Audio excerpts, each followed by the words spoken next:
So good afternoon everyone. Sir annuity method में problem आ रही है, वो भी देख लेते हैं बेटे, वो भी चेक कर लेते हैं, आगे चलते हैं। और बताओ बाकी सबका हिसाब किताब क्या चल रहा है भैया? ठीक है सब कुछ? How was your weekend? Saturday Sunday कैसा था बताओ?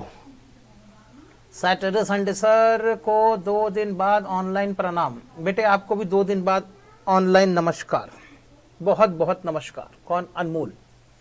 सर कैपिटल मेथड वाला फिर से बता देना। ओके, तो पूरी मेथड क्या फिर से बतानी है? तो फिर क्या करवाया था तुम लोगों ने फ्राइडे को? इतना डिटेल में जो काम करके समझाया था, तो फ्राइडे को क्या करवाया था तुम लोगों ने? मजाक, नालायक। वो कह रहे बेटे ये फिर से बता दो, वो फिर से बता दो, सारी मेथड फिर से बता दो। हाँ हाँ सर फिर से बताओ, एक बार और बताओ, ऐसे थोड़े ना होता है। मैंने कहा अच्छा फिर से बताना है, 1 मिनट रुको यार।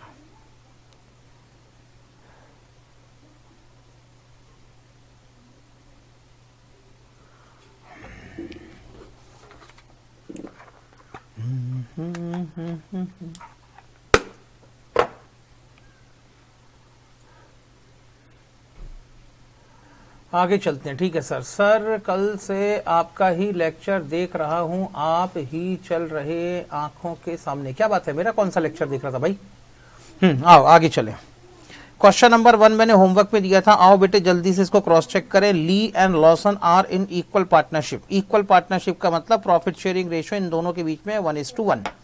दे agree to take Hicks as 1/4 partner. Okay, for this it was decided to find out the value of goodwill. Mr. Lee and Lawson earned the profit during 2016 to 2019। 16 17 18 19 4 साल के प्रॉफिट दिए हुए हैं। ऑन 31 दिसंबर 2019, 31 दिसंबर 2019 मतलब जब आपका 31 दिसंबर 2019 वाला ईयर एंड हुआ होगा तब। सर चश्मा बहुत सही। नहीं नहीं नहीं नहीं नहीं मरजान, ऐसा नहीं बोलना भाई, मेरे को बिल्कुल नहीं चाहिए ये सब चीजें, ठीक है ना। वो तो अभी सुबह से लेके शाम तक बिल्कुल दिन भर सिस्टम के सामने बैठना पड़ रहा है और आंखों के ऊपर एडवर्स इंपैक्ट आता है, इसलिए चश्मा लगा के बैठा हूँ, ठीक है ना। बाकी नहीं चाहिए भाई, sorry, I am extremely sorry. बिना चश्मे के बहुत सुखी हूं मैं, और अगर सही लग भी रहा होगा तो बोलना नहीं सर बिल्कुल अच्छा नहीं लग रहा है। आगे चलो, ठीक है sir, done. Find out the goodwill following the various method. ये कह रहे हैं जितनी मेथड आती है सारी मेथड से गुडविल निकाल डालो। मैंने कहा ठीक है, लाओ भैया। हाँ, कैपिटल एम्प्लॉयड और mister Lee and Lawson is ₹5 lakh. Rate of normal profit is 20%। ये कहते हैं जितनी मेथड आती है सारी मेथड से गुडविल निकाल दो। हमने कहा लाओ निकाल देते हैं, हमको क्या है, ठीक है ना। बताओ कौन कौन सी मेथड है? सर सबसे पहले हमारी एवरेज प्रॉफिट मेथड। बताओ बेटे एवरेज प्रॉफिट मेथड में गुडविल का फॉर्मूला क्या? जल्दी बोल बेटा, ये वैसे भी अपन रिवीजन कर, मतलब कि अपना होमवर्क कुछ क्रॉस चेक कर रहे हैं। सर गुडविल का फॉर्मूला है एवरेज प्रॉफिट मेथड में average profit multiplied by number of year purchase. Sir number of year purchase तो क्वेश्चन में दिया ही नहीं है। आओ बेटे, नहीं दिया तो अपने मन से कुछ भी ले लो, क्या फर्क पड़ता है। आगे चलूं? यस सर आगे चलो। Average profit multiplied by number of year purchase. Sir ये एवरेज प्रॉफिट कैसे निकाला जाए? मैंने कहा ये सवाल आज तुम क्यों पूछ रहे हो, क्योंकि सर कल ही हमने स्टैटिस्टिक्स के एक पहले चैप्टर का, जब आपने सर फ्राइडे को हमसे कहा कि एवरेज प्रॉफिट निकालो, और आपने जब एवरेज प्रॉफिट के 1-2 फॉर्मूले बताए तो हमको लगा कि हमको तो अरिथमेटिक मीन भी निकालते नहीं आ रहा है, स्टैटिस्टिक्स में तो हमारी इतनी बुरी हालत है। तो सर हमने ना सैटरडे संडे को स्टैटिस्टिक्स का अरिथमेटिक मीन वाले चैप्टर का तबियत से रिवीजन किया। मैंने कहा वेरी गुड, दैट्स इट, शाबाश। और सर जब तबियत से रिवीजन किया तो पता लगा कि भाई एवरेज 2 तरीके से निकाली जा सकती है, एक हो सकती है सिंपल एवरेज और एक हो सकती है वेटेड एवरेज। तो सर आप बताओ कि अगर आप कहते हो कि एवरेज प्रॉफिट मेथड से गुडविल निकाल के बताओ, तो यहां पर सिंपल एवरेज निकालनी चाहिए या वेटेड एवरेज निकालनी चाहिए? मैंने कहा बेटे सिंपल एवरेज और वेटेड एवरेज के बीच में अगर आपको डिस्कशन करना है, ठीक है बेटे, सिंपल एवरेज और वेटेड एवरेज अगर डिसाइड करना है तो बेस्ट ऑप्शन है चेक करो क्या आपके प्रॉफिट्स में ट्रेंड है, यस और नो। सर ट्रेंड मतलब अगर हर साल प्रॉफिट इंक्रीज होता चला जा रहा है तो अपवर्ड ट्रेंड, हर साल प्रॉफिट अगर डिक्रीज होता चला जा रहा है तो डाउनवर्ड ट्रेंड। अगर अपवर्ड ट्रेंड हो या डाउनवर्ड ट्रेंड हो, कैसा भी ट्रेंड हो, बस ट्रेंड होना चाहिए। अगर ट्रेंड है तो फिर क्या निकलेगा बेटे? Weighted average. अगर ट्रेंड नहीं है, सर अगर ट्रेंड नहीं है का मतलब पहले साल में प्रॉफिट बढ़ा, सेकेंड ईयर में प्रॉफिट फिर बढ़ा, थर्ड ईयर में प्रॉफिट कम हो गया, फोर्थ ईयर में बढ़ा, तो क्या बेटे कोई स्पेसिफिक ट्रेंड दिखाई दे रहा है? हाँ बताओ बेटे, क्या कोई स्पेसिफिक ट्रेंड दिखाई दे रहा है? नहीं सर, नहीं दिखाई दे रहा। मैंने कहा बेटे फर्स्ट ईयर में प्रॉफिट गिरा, सेकेंड ईयर में प्रॉफिट और गिरा, थर्ड ईयर में बढ़ गया, फोर्थ ईयर में बढ़ गया, क्या कोई ट्रेंड दिखाई दे रहा है? बोलो ना यस और no, is there any trend? नहीं सर, कोई ट्रेंड नहीं है। अगर ट्रेंड नहीं है तो फिर क्या करेंगे बेटे? अगर ट्रेंड नहीं है तो सिंपल एवरेज कैलकुलेट करेंगे। डन। सर एग्जाम में भी हमने यही काम करना है क्या? नहीं बेटे, ये बात मैंने आपको प्रैक्टिकली बताई है कि प्रैक्टिकली किस तरीके से एवरेज निकाला जाता है। जो वैल्यूअर्स होते हैं जब वो अपनी गुडविल की कैलकुलेशन करते हैं तो गुडविल की कैलकुलेशन करते समय वो ट्रेंड देखते हैं, ठीक है ना। हाँ सर, हमने क्या करना चाहिए? क्या हमारे क्वेश्चन में लिखा हुआ है वेटेड एवरेज निकाला जाए? बोलो ना बेटे, क्या क्वेश्चन के अंदर ऐसा कहीं लिखा हुआ है कैलकुलेट द वेटेड एवरेज? नहीं सर, नहीं लिखा तो चुपचाप उठा के सिंपल एवरेज निकाल देना, बस बात खत्म, ठीक है। जब तक क्वेश्चन में ना कहा जाए तब तक वेटेड एवरेज मत निकालना। समझ में आई बात? यस और नो? जब तक क्वेश्चन में ना कहा जाए तब तक आप सिर्फ और सिर्फ सिंपल एवरेज निकालते रहेंगे, ठीक। मैंने आपको प्रैक्टिकल बात समझाई है, आज नहीं तो कल, कभी तो आप सीए बनेंगे। सीए बनने के बाद जब भी गुडविल की वैल्यूएशन करनी होगी, आप ही लोगों को बेटे इन्विटेशन दिया जाएगा और आपसे कहा जाएगा चार्टर्ड अकाउंटेंट साहब आओ और हमारी गुडविल की वैल्यूएशन निकालो। फिर आप बोलो कि नहीं, हम तो सिर्फ सिंपल एवरेज ही निकालते हैं, तो सिंपल एवरेज ही निकालते रहेंगे, वेटेड एवरेज का तो कहीं कोई सीन नहीं है। तो ऐसा मत बोल देना चार लोग के सामने, तो बड़ी भारी घनी बेइज्जती हो जाएगी, ठीक है ना। हाँ तो बस इनका ना, अच्छा एक बात बताओ, तुम्हारे प्रॉफिट में ट्रेंड है? उनने कहा हाँ है, तो निकाल दो। तुमने कहा वेटेड एवरेज, तुमने कहा बेटे प्रॉफिट में ट्रेंड है, उनने कहा नहीं, तो कहना निकाल दो सिंपल एवरेज, इतना ठीक है? Yes sir, done, okay. तो क्वेश्चन के अंदर जब तक ना कहा जाए तब तक आप हमेशा क्या निकालते रहेंगे? सिंपल एवरेज निकालते रहेंगे। आगे चलें। Yes sir. सर लेकिन देखो ना, हमारे प्रॉफिट के अंदर ट्रेंड है। 2016 में 1,20,000, 2017 में 1,25, फिर 1,30, फिर 1,50, हर साल सर प्रॉफिट इंक्रीज होता चला जा रहा है। तो ट्रेंड है तो सर वेटेड एवरेज निकालो। बेटे निकालने को वेटेड एवरेज भी निकाल सकते हो, सही, वो भी है, गलत नहीं है। लेकिन क्या करोगे बेटे? इंस्टीट्यूट के पेपर देने, तो जो इंस्टीट्यूट की अजम्पशन है उसी के हिसाब से काम करो। ज्यादा बेटे स्टंटबाजी और अपना दिमाग लगाने की आवश्यकता नहीं है। डन? हाँ या ना? Yes sir, done. चलो फिर आगे चलते हैं। लो बेटे, पहली मेथड कौन सी थी? सर पहली मेथड है हमारी, कौन सी थी रे बेटा पहली मेथड? सर हमारी पहली मेथड है average profit method.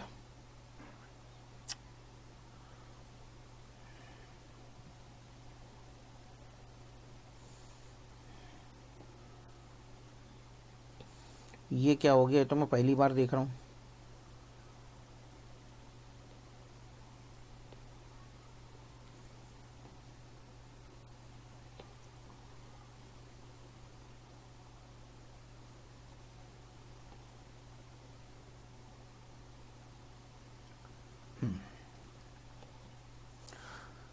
Okay sir, simple average निकाल देंगे, कहानी खत्म। ये लो बेटे, सिंपल एवरेज निकालना चालू। ओके सर, सिंपल एवरेज निकालना चालू करो। Okay done. ये लो,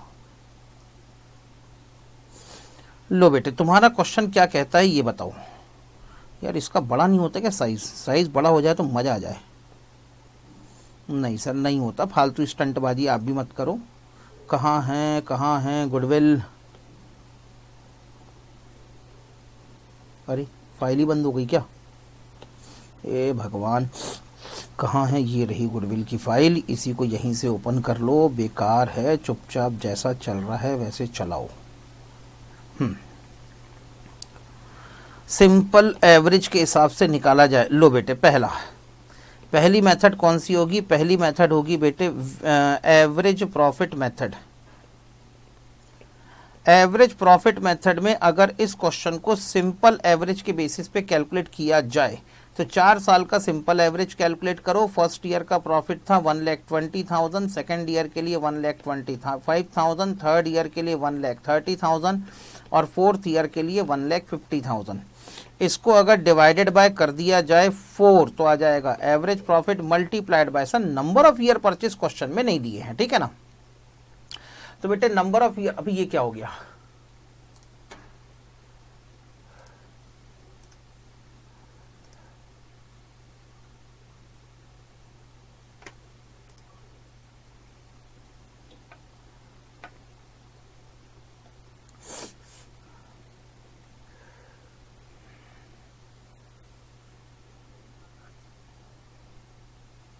अब दिख गई स्क्रीन?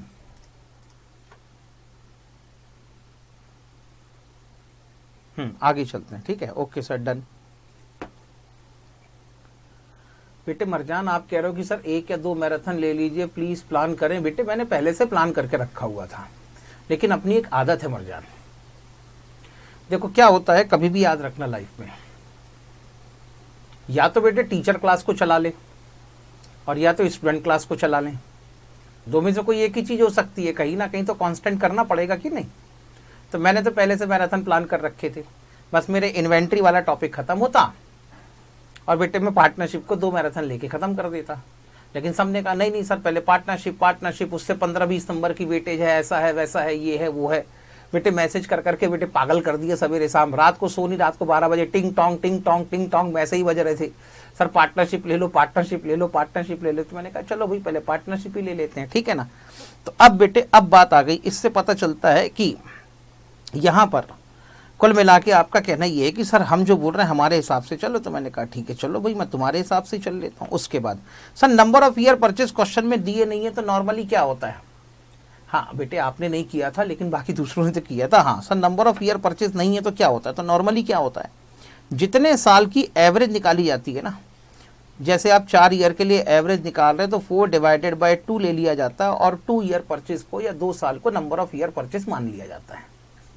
और यहां पर कई बार बेटे 3 साल को नंबर ऑफ ईयर परचेस मान लिया जाता है, लेकिन मोस्ट ऑफ द वैल्यूअर 3 साल को नंबर ऑफ ईयर परचेस मानना ज्यादा लॉजिकल समझते हैं। इसलिए अगर क्वेश्चन के अंदर नंबर ऑफ ईयर परचेस ना दिया हो तो एक रीजनेबल बेसिस पर ICAI की अजम्पशन के हिसाब से 3 साल को आप नंबर ऑफ ईयर परचेस ले सकते हैं। डन। अरे इतना ठीक है क्या? यस सर ठीक है। तो बेटे नंबर ऑफ ईयर परचेस 3 ले लिए जाए तो मल्टीप्लाइड बाय 3। बोलो बेटे गुडविल कितनी, जल्दी बताओ बेटे, कैलकुलेट करके बताओ।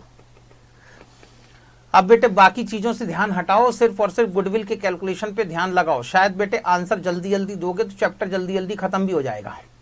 अबे हाँ 3,93,750 पक्का यही आया है।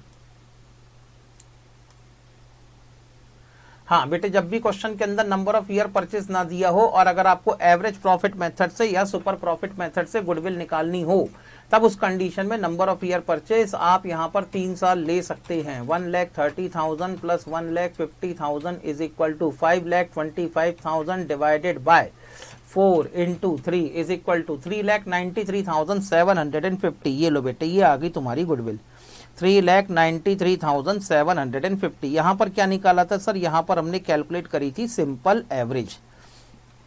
सर अगर क्वेश्चन में कह दिया गया कि एवरेज प्रॉफिट मेथड ही यूज करना है, लेकिन एवरेज प्रॉफिट मेथड ही यूज करना है लेकिन एवरेज निकालनी है वेटेड एवरेज, तब क्या करोगे? तब कुछ नहीं करना बेटे, वेट असाइन कर देना। सर वेट कैसे असाइन करेंगे? जो ईयर जितने पास का होगा उसको हाईएस्ट वेट और जो ईयर जितने दूर का होगा उसको उतना लोएस्ट वेट। होता है ना बेटे, जितने अपने पास के रिश्तेदार होते हैं उनकी आवभगत हम ज्यादा करते हैं, और जो बहुत दूर का रिश्तेदार होता है उनको तो स्टेशन तक लेने नहीं जाते, ठीक है ना। घर आते तो अपन ताला लगा के भग जाओ, साले को कहाँ लगाए। कि ऐसे ऐसे रिश्तेदारों का तो होना नहीं होना सब बराबर ही है। नालायक काम के समय याद करते हैं, बाकी तो अपन फोन कर करके थक जाओ तो इनको याद भी नहीं आता जीरा आदमी की मर रहा है कि नहीं। तो बस बेटे जो पास का है उसको ज्यादा वेट, जो दूर का है उसको कम वेट, जो पास का है उसको ज्यादा इंपॉर्टेंस, जो दूर का है उसको कम इंपॉर्टेंस। तो बेटे अगर इसके हिसाब से देखा जाए तो ये गुडविल की वैल्यूएशन कर रहे हैं 31 दिसंबर 2019 को। तो सबसे पास का ईयर कौन सा सर? 2019। कितने साल हैं सर? 4 साल है, तो 4 ही वेट असाइन होंगे 1 2 3 4। डन। तो सबसे पास का ईयर कौन सा है? 2019, तो हाईएस्ट वेट 4। उससे दूर का ईयर कौन सा है? 2018, तो थोड़ा कम इंपॉर्टेंस। और दूर का रिश्तेदार बेटे तो थोड़ी और कम इंपॉर्टेंस। और बहुत ही दूर का रिश्तेदार हुआ सर, बहुत दूर के रिश्तेदार का मतलब मम्मी की, मौसी की, बुआ के चाचा का लड़का। अरे हट, मुद्दा यही है ना। चलो ठीक है, अब फिर भी कहीं ना कहीं रिश्तेदारी में है तो भाई शादी के समय कार्ड भेजना तो बनता है, ठीक है ना। आना नहीं आना उनकी मर्जी। डन। तो सबसे कम वेट 1 का। Okay sir done. अब वेट असाइन कर लिया सर, गुडविल कैसे निकालोगे? ये लो बेटे 2016 का प्रॉफिट था 1,20,000। कितना वेट असाइन किया? 1। बेटे वेट को मल्टीप्लाई करा दो। 2017 का प्रॉफिट था 1,25,000 इंटू 2। 2018 का प्रॉफिट था 1,30,000। 1,30,000 वेट कितना असाइन किया? इंटू 3। 2019 का प्रॉफिट है 1,50,000, वेट कितना असाइन किया सर 4। अब सर इसकी एवरेज निकालनी है, क्या करें बेटे, जितने वेट होंगे उन सबकी टोटल से डिवाइड करना पड़ेगा। वेट कितना है 1 + 2 + 3 + 4 multiplied by number of year purchase, 3 साल यहां पर भी ले लो। बोलो बेटे कितना,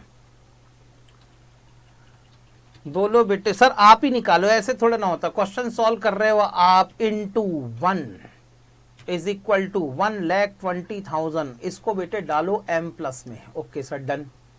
उसके बाद 1,25,000 इंटू 2 इज इक्वल टू 2,50,000, इसको डालो m प्लस में। 1,30,000 इंटू 3 इज इक्वल टू, इसको भी डालो m प्लस में। फिर उसके बाद में 1,50,000 इंटू 4 इज इक्वल, अभी ये क्या हो गया, इतना सारा हेड पूरा गड़बड़ हो गया, सत्यानाश, साफ सत्यानाश हो गया बेटा, साफ सत्यानाश। बोलो सर टोटल आ रहा है 4,08,000। 4,08,000 कैसे आ जाएगा पक्का? अच्छा पूरी गुडविल ही बता रहे हो क्या अरसलान? सब आगे पीछे अगला पिछला सब नाटक नूटक करने के बाद? Okay sir done. तो सर टोटल गुडविल आ जाएगी 4,08,000 रुपीज की टोटल गुडविल। लो बेटे शानदार बेटे, टोटल गुडविल ही आ गई 4,08,000। सर अगली मेथड कौन सी हो सकती है? तो बेटे कल ही मैंने पढ़ाया था, अगली मेथड हो सकती है super profit method. Super profit method में गुडविल का फॉर्मूला बताओ बेटा। सर गुडविल का फॉर्मूला होगा यहां पर sir super profit multiplied by number of year purchase. इसके लिए सबसे पहला काम करना पड़ेगा आपको, सुपर प्रॉफिट निकालना पड़ेगा। बताओ बेटे सुपर प्रॉफिट का फॉर्मूला क्या? सर सुपर प्रॉफिट का फॉर्मूला है, एक्चुअल प्रॉफिट ले लो या एवरेज प्रॉफिट ले लो या फ्यूचर मेंटेनेबल प्रॉफिट ले लो, सब एक ही नाम है। ठीक है, तो सर यहां पर हम ले लेते हैं एवरेज प्रॉफिट, इसमें से माइनस कराना है sir normal rate of return, तो क्या निकल आएगा सुपर प्रॉफिट। लो बेटे दूसरा काम आपको तुरंत ये करना पड़ेगा, नॉर्मल रेट ऑफ रिटर्न निकालना पड़ेगा। बताओ नॉर्मल रेट ऑफ रिटर्न का फॉर्मूला क्या? सर कुछ भी नहीं, capital employed multiplied bye, sorry normal return निकालना पड़ेगा, रेट ऑफ रिटर्न नहीं निकालना पड़ेगा, normal return minus normal return. और नॉर्मल रिटर्न निकालने का फॉर्मूला क्या? तो सर नॉर्मल रिटर्न निकालने का फॉर्मूला है normal return is equal to capital employed multiplied by normal rate of return. इतना काम करना पड़ेगा तब जाके सुपर प्रॉफिट मेथड से आपकी गुडविल आएगी। समझ में आ गया बेटे स्ट्रक्चर? यस सर बिल्कुल समझ में आ गया। आओ आगे चले। एवरेज प्रॉफिट कौन सी लेनी है बेटे? चलो फिलहाल हम वेटेड एवरेज प्रॉफिट से जो एवरेज प्रॉफिट आई थी वही ले लेते हैं। बताना बेटे एवरेज प्रॉफिट कितनी आई थी? वेटेड एवरेज मेथड के हिसाब से एवरेज प्रॉफिट कितनी आई थी? 3,60,000। इतनी सारी कैसे आ सकती है एवरेज प्रॉफिट? 1,36,000 ठीक लगती है थोड़ी सी। हाँ सर एवरेज प्रॉफिट आया था 1,36,000। सर इसमें से माइनस कराओ नॉर्मल रिटर्न। अरे बाप रे, पहले तो नॉर्मल रिटर्न निकालना पड़ेगा। कैपिटल एम्प्लॉयड कितनी थी बिजनेस में? सर 5 लाख रुपीस की कैपिटल एम्प्लॉयड थी, 5 लाख रुपीस की कैपिटल एम्प्लॉयड थी और नॉर्मल रेट ऑफ रिटर्न था 20%। और 20% अगर कैलकुलेट करोगे तो ये आ जाएगा 1,36,000 में से नॉर्मल रिटर्न 1 लाख माइनस करोगे तो कितना आ गया? 36,000। ये है तुम्हारा सुपर प्रॉफिट। ले आओ बेटे 36,000 का super profit. Number of year purchase 3 years है। ये बेटे हमारी अजम्पशन है, ठीक है ना, क्वेश्चन के अंदर नहीं दिया इसलिए हमने अज्यूम कर लिया। बताओ बेटे कितना? सर यहां पर गुडविल आती है 1,08,000 रुपीज की। डन। ये थी तुम्हारी सुपर प्रॉफिट मेथड। यहां तक किसी को कोई दिक्कत? गुडविल 1,08,000। डन। किसी को कोई दिक्कत हो तो बताएं, अदरवाइज अपना अपना बेटे थम्स अप दिखाएं। Done sir. आगे चलो फिर। ठीक है, अगली मेथड कौन सी? सर सुपर प्रॉफिट मेथड आने के बाद अगली मेथड है सर कैपिटलाइजेशन मेथड। कौन सी मेथड है बेटे? सर अगली मेथड है कैपिटलाइजेशन मेथड।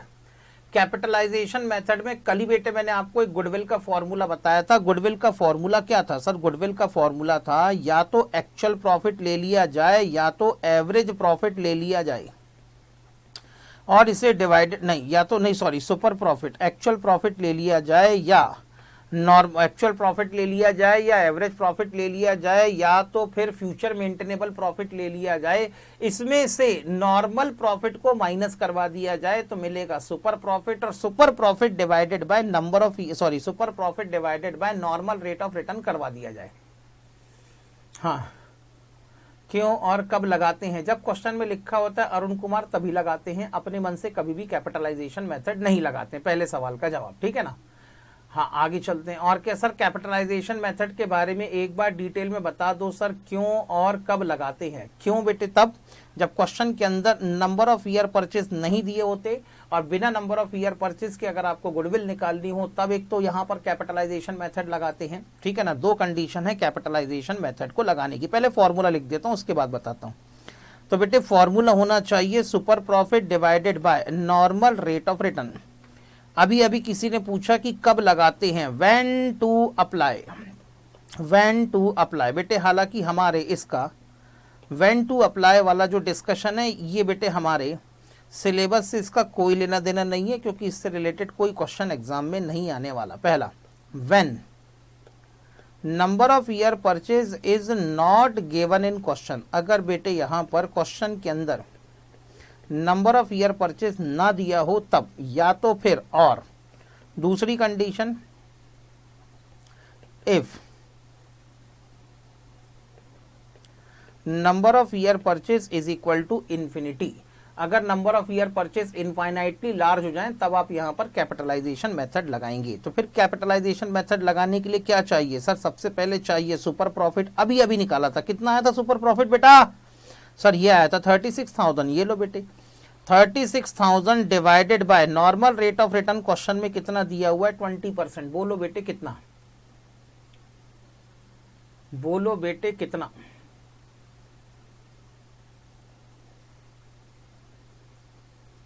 हाँ बेटे क्वेश्चन में लिखा रहेगा। क्वेश्चन कैसे बोलेगा बेटे? कुणाल कह रहा है सर क्वेश्चन बोलेगा ना कौन सी मेथड यूज करना है। क्वेश्चन कैसे बोलेगा? क्वेश्चन में लिखा रहेगा बेटा। Question is not going to speak, ठीक है ना, it will be written in the question. Okay हाँ, क्वेश्चन में लिखा रहेगा कि कौन सी मेथड अपने को यूज करने का है। Okay sir done. अबे कोई गुडविल बताओ सर। गुडविल आई है हमारी 1,80,000। Okay sir done. सर इसका कोई और वेरिएंट हो सकता है बेटे? अब इस फॉर्मूले को जितना एक्सप्लोर करने जाओगे उतने अलग अलग वेरिएंट निकल के आ सकते हैं सर। जैसे कि देखो बेटे कैपिटलाइजेशन मेथड में अगर आपको प्रॉब्लम है तो सिर्फ इसीलिए प्रॉब्लम हो सकती है क्योंकि बेटे आपने कभी फॉर्मूले को डिटेल्ड एनालिसिस करके नहीं देखा है। अगर मैं कैपिटलाइजेशन मेथड में गुडविल के फॉर्मूले की बात करूं तो बेटे गुडविल का फॉर्मूला क्या है सर? गुडविल का फॉर्मूला है super profit divided by normal rate of return. इतना ठीक? हाँ या ना? आगे चलूं सर? जैसे हम बोलते हैं जब आप कहते हैं बोले। हाँ बेटे वैसे ही आगे चलो। हाँ सुनो, अब बेटे इन सब बातों पे दिमाग मत लगाना, अब पहले इधर दिमाग लगाओ। सर अभी फॉर्मूला क्या है बेटे? Super profit divided by normal rate of return. बताओ बेटे सुपर प्रॉफिट का फॉर्मूला क्या है? सर सुपर प्रॉफिट का फॉर्मूला है average profit minus normal profit. इतना ठीक है? या तो नॉर्मल प्रॉफिट कह दो या तो नॉर्मल रिटर्न कह दो, चलेगा? Yes sir. Whole divided by क्या बेटे? मैंने सुपर प्रॉफिट को एक्सप्लेन करके लिख दिया, whole divided by normal rate of return को एज इट इज लिख देता हूं, चलेगा? हाँ या ना? अब अगर मैं इसको ब्रेक करके लिखूं तो सोचो बेटे क्या आया sir? Average profit divided by normal rate of return minus normal return divided by normal rate of return. क्या इसको ऐसे लिखा जा सकता है? यस और नो? क्या इसे इस तरीके से लिखा जा सकता है? यस और नो? यस सर बिल्कुल। मैथमेटिकली इतना तो क्लियर है ना? यस सर बिल्कुल क्लियर है। अब सोचो, मैंने थोड़ी देर पहले तुमसे कहा था नॉर्मल रिटर्न निकालो, तो नॉर्मल रिटर्न का फॉर्मूला क्या था सर? नॉर्मल रिटर्न निकालने का फॉर्मूला था capital employed multiplied by normal rate of return. यही फॉर्मूला था, हाँ या ना? Yes sir. लो बेटे मैं यहां पे साइड में लिखता हूं। अभी थोड़ी देर पहले मैंने तुम्हें समझाया कि what is the formula of normal return. तुमने कहा सर एक काम करो, capital employed multiplied by normal rate of return करवा दो। मैंने कहा डन, एकदम सही। क्या बेटे नॉर्मल रेट ऑफ रिटर्न को क्रॉस मल्टीप्लाई करवाया जा सकता है? बिल्कुल करवाया जा सकता है। क्यों नहीं करवाया जा सकता सर? मैथमेटिक्स तो अलाउ करती है। तो मैंने कहा ये लो, नॉर्मल रिटर्न को अगर मैं डिवाइडेड बाय करवा दूं नॉर्मल रेट ऑफ रिटर्न तो क्या निकल आएगा सर? ये निकल आएगा कैपिटल एम्प्लॉयड। बोलो ठीक? इतना समझ में आया? सिर्फ सिंपल सी मैथमेटिक्स और कुछ नहीं है इसके अंदर। आगे चलो, यस सर आगे चलो। इसका मतलब बेटे normal return divided by normal rate of return किसको रिप्रेजेंट करेगा? कैपिटल एम्प्लॉयड को रिप्रेजेंट करेगा। इतना क्लियर है? तो क्या इसको ऐसे लिखा जा सकता है, average profit divided by normal rate of return minus capital employed, minus capital employed. इतना ठीक? तो आप चाहो तो बेटे इसको ऐसे भी कर सकते हो कि आप बेटे अपने फॉर्मूले को गुडविल का, ये लो बेटे, ये बन गया तुम्हारा कैपिटलाइजेशन मेथड में गुडविल का दूसरा फॉर्मूला। बेटे कोई फॉर्मूला जब भी मैं कहता हूं ना कि ये फॉर्मूला है वो फॉर्मूला है, तो इसके पहले भी कई बार समझाया बेटे मैंने, फॉर्मूला नाम की कोई चीज नहीं होती, होता है बेटे सिर्फ और सिर्फ कॉन्सेप्ट। ठीक है ना? होता है बेटे सिर्फ और सिर्फ कॉन्सेप्ट। अगर कॉन्सेप्ट आपका क्लियर है, थोड़ी सी मैथमेटिक्स लगाओगे तो नए नए फॉर्मूले खुद ही बना लोगे। ठीक है ना? एक कॉन्सेप्ट का जो मैथमेटिकल प्रेजेंटेशन होता है ना, उसी को हम लोग नाम दे देते हैं फॉर्मूला। यहां तक समझ में आ गई? तो एक ऑल्टरनेटिव फॉर्मूला बन गया तुम्हारा कौन सा? Average profit divided by normal rate of return minus capital employed. Sir ये कैपिटल एम्प्लॉयड कौन सी है? Actual capital employed. जितनी कैपिटल एम्प्लॉयड जितनी आपने बिजनेस के अंदर एक्चुअली कैपिटल इन्वेस्ट कर रखी है, वही आपकी एक्चुअल कैपिटल एम्प्लॉयड है। अच्छा सर, ओके सर और कुछ भी हो सकता है? हाँ बेटे, अगर इसको ठीक से रीड करोगे इस फ्रेज को, तो बताओ बेटे ये क्या कैलकुलेट किया है तुमने?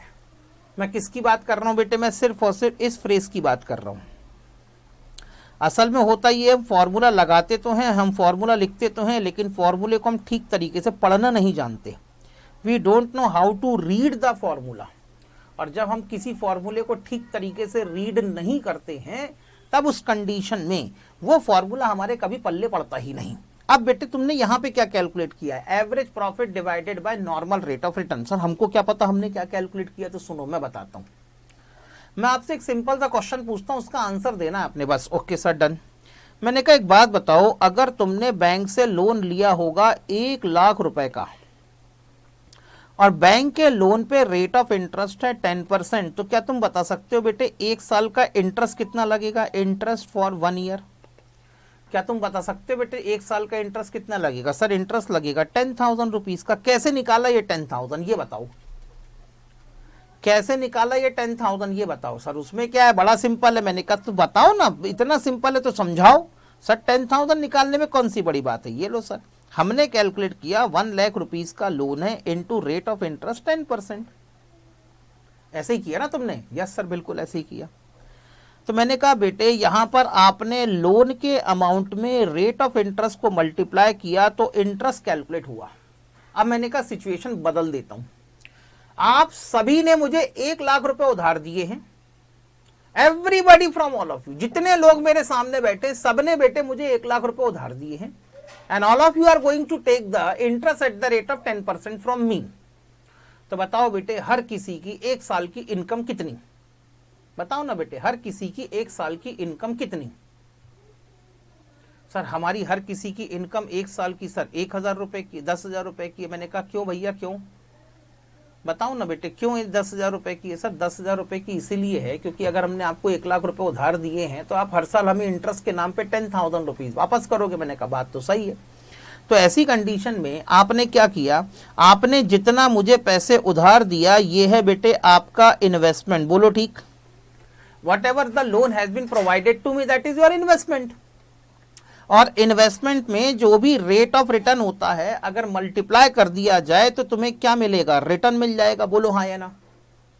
अब अगर रेट को मैं क्रॉस मल्टीप्लाई कर दूं तो क्या ऐसा नहीं हो सकता बेटे?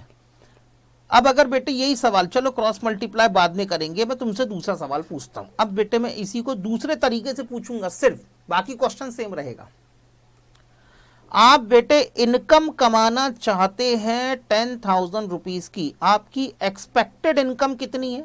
आपकी एक्सपेक्टेड इनकम है 10,000। आप 10,000 रुपए की इनकम कमाना चाहते हैं, और आप जो 10,000 रुपए की इनकम कमाना चाहते हैं, इस 10,000 रुपए की इनकम को कमाने के लिए मार्केट के अंदर जो रेट ऑफ रिटर्न चल रहा है, यानी आपको जो भी रिटर्न मिलेगा वो 10% के हिसाब से मिलेगा।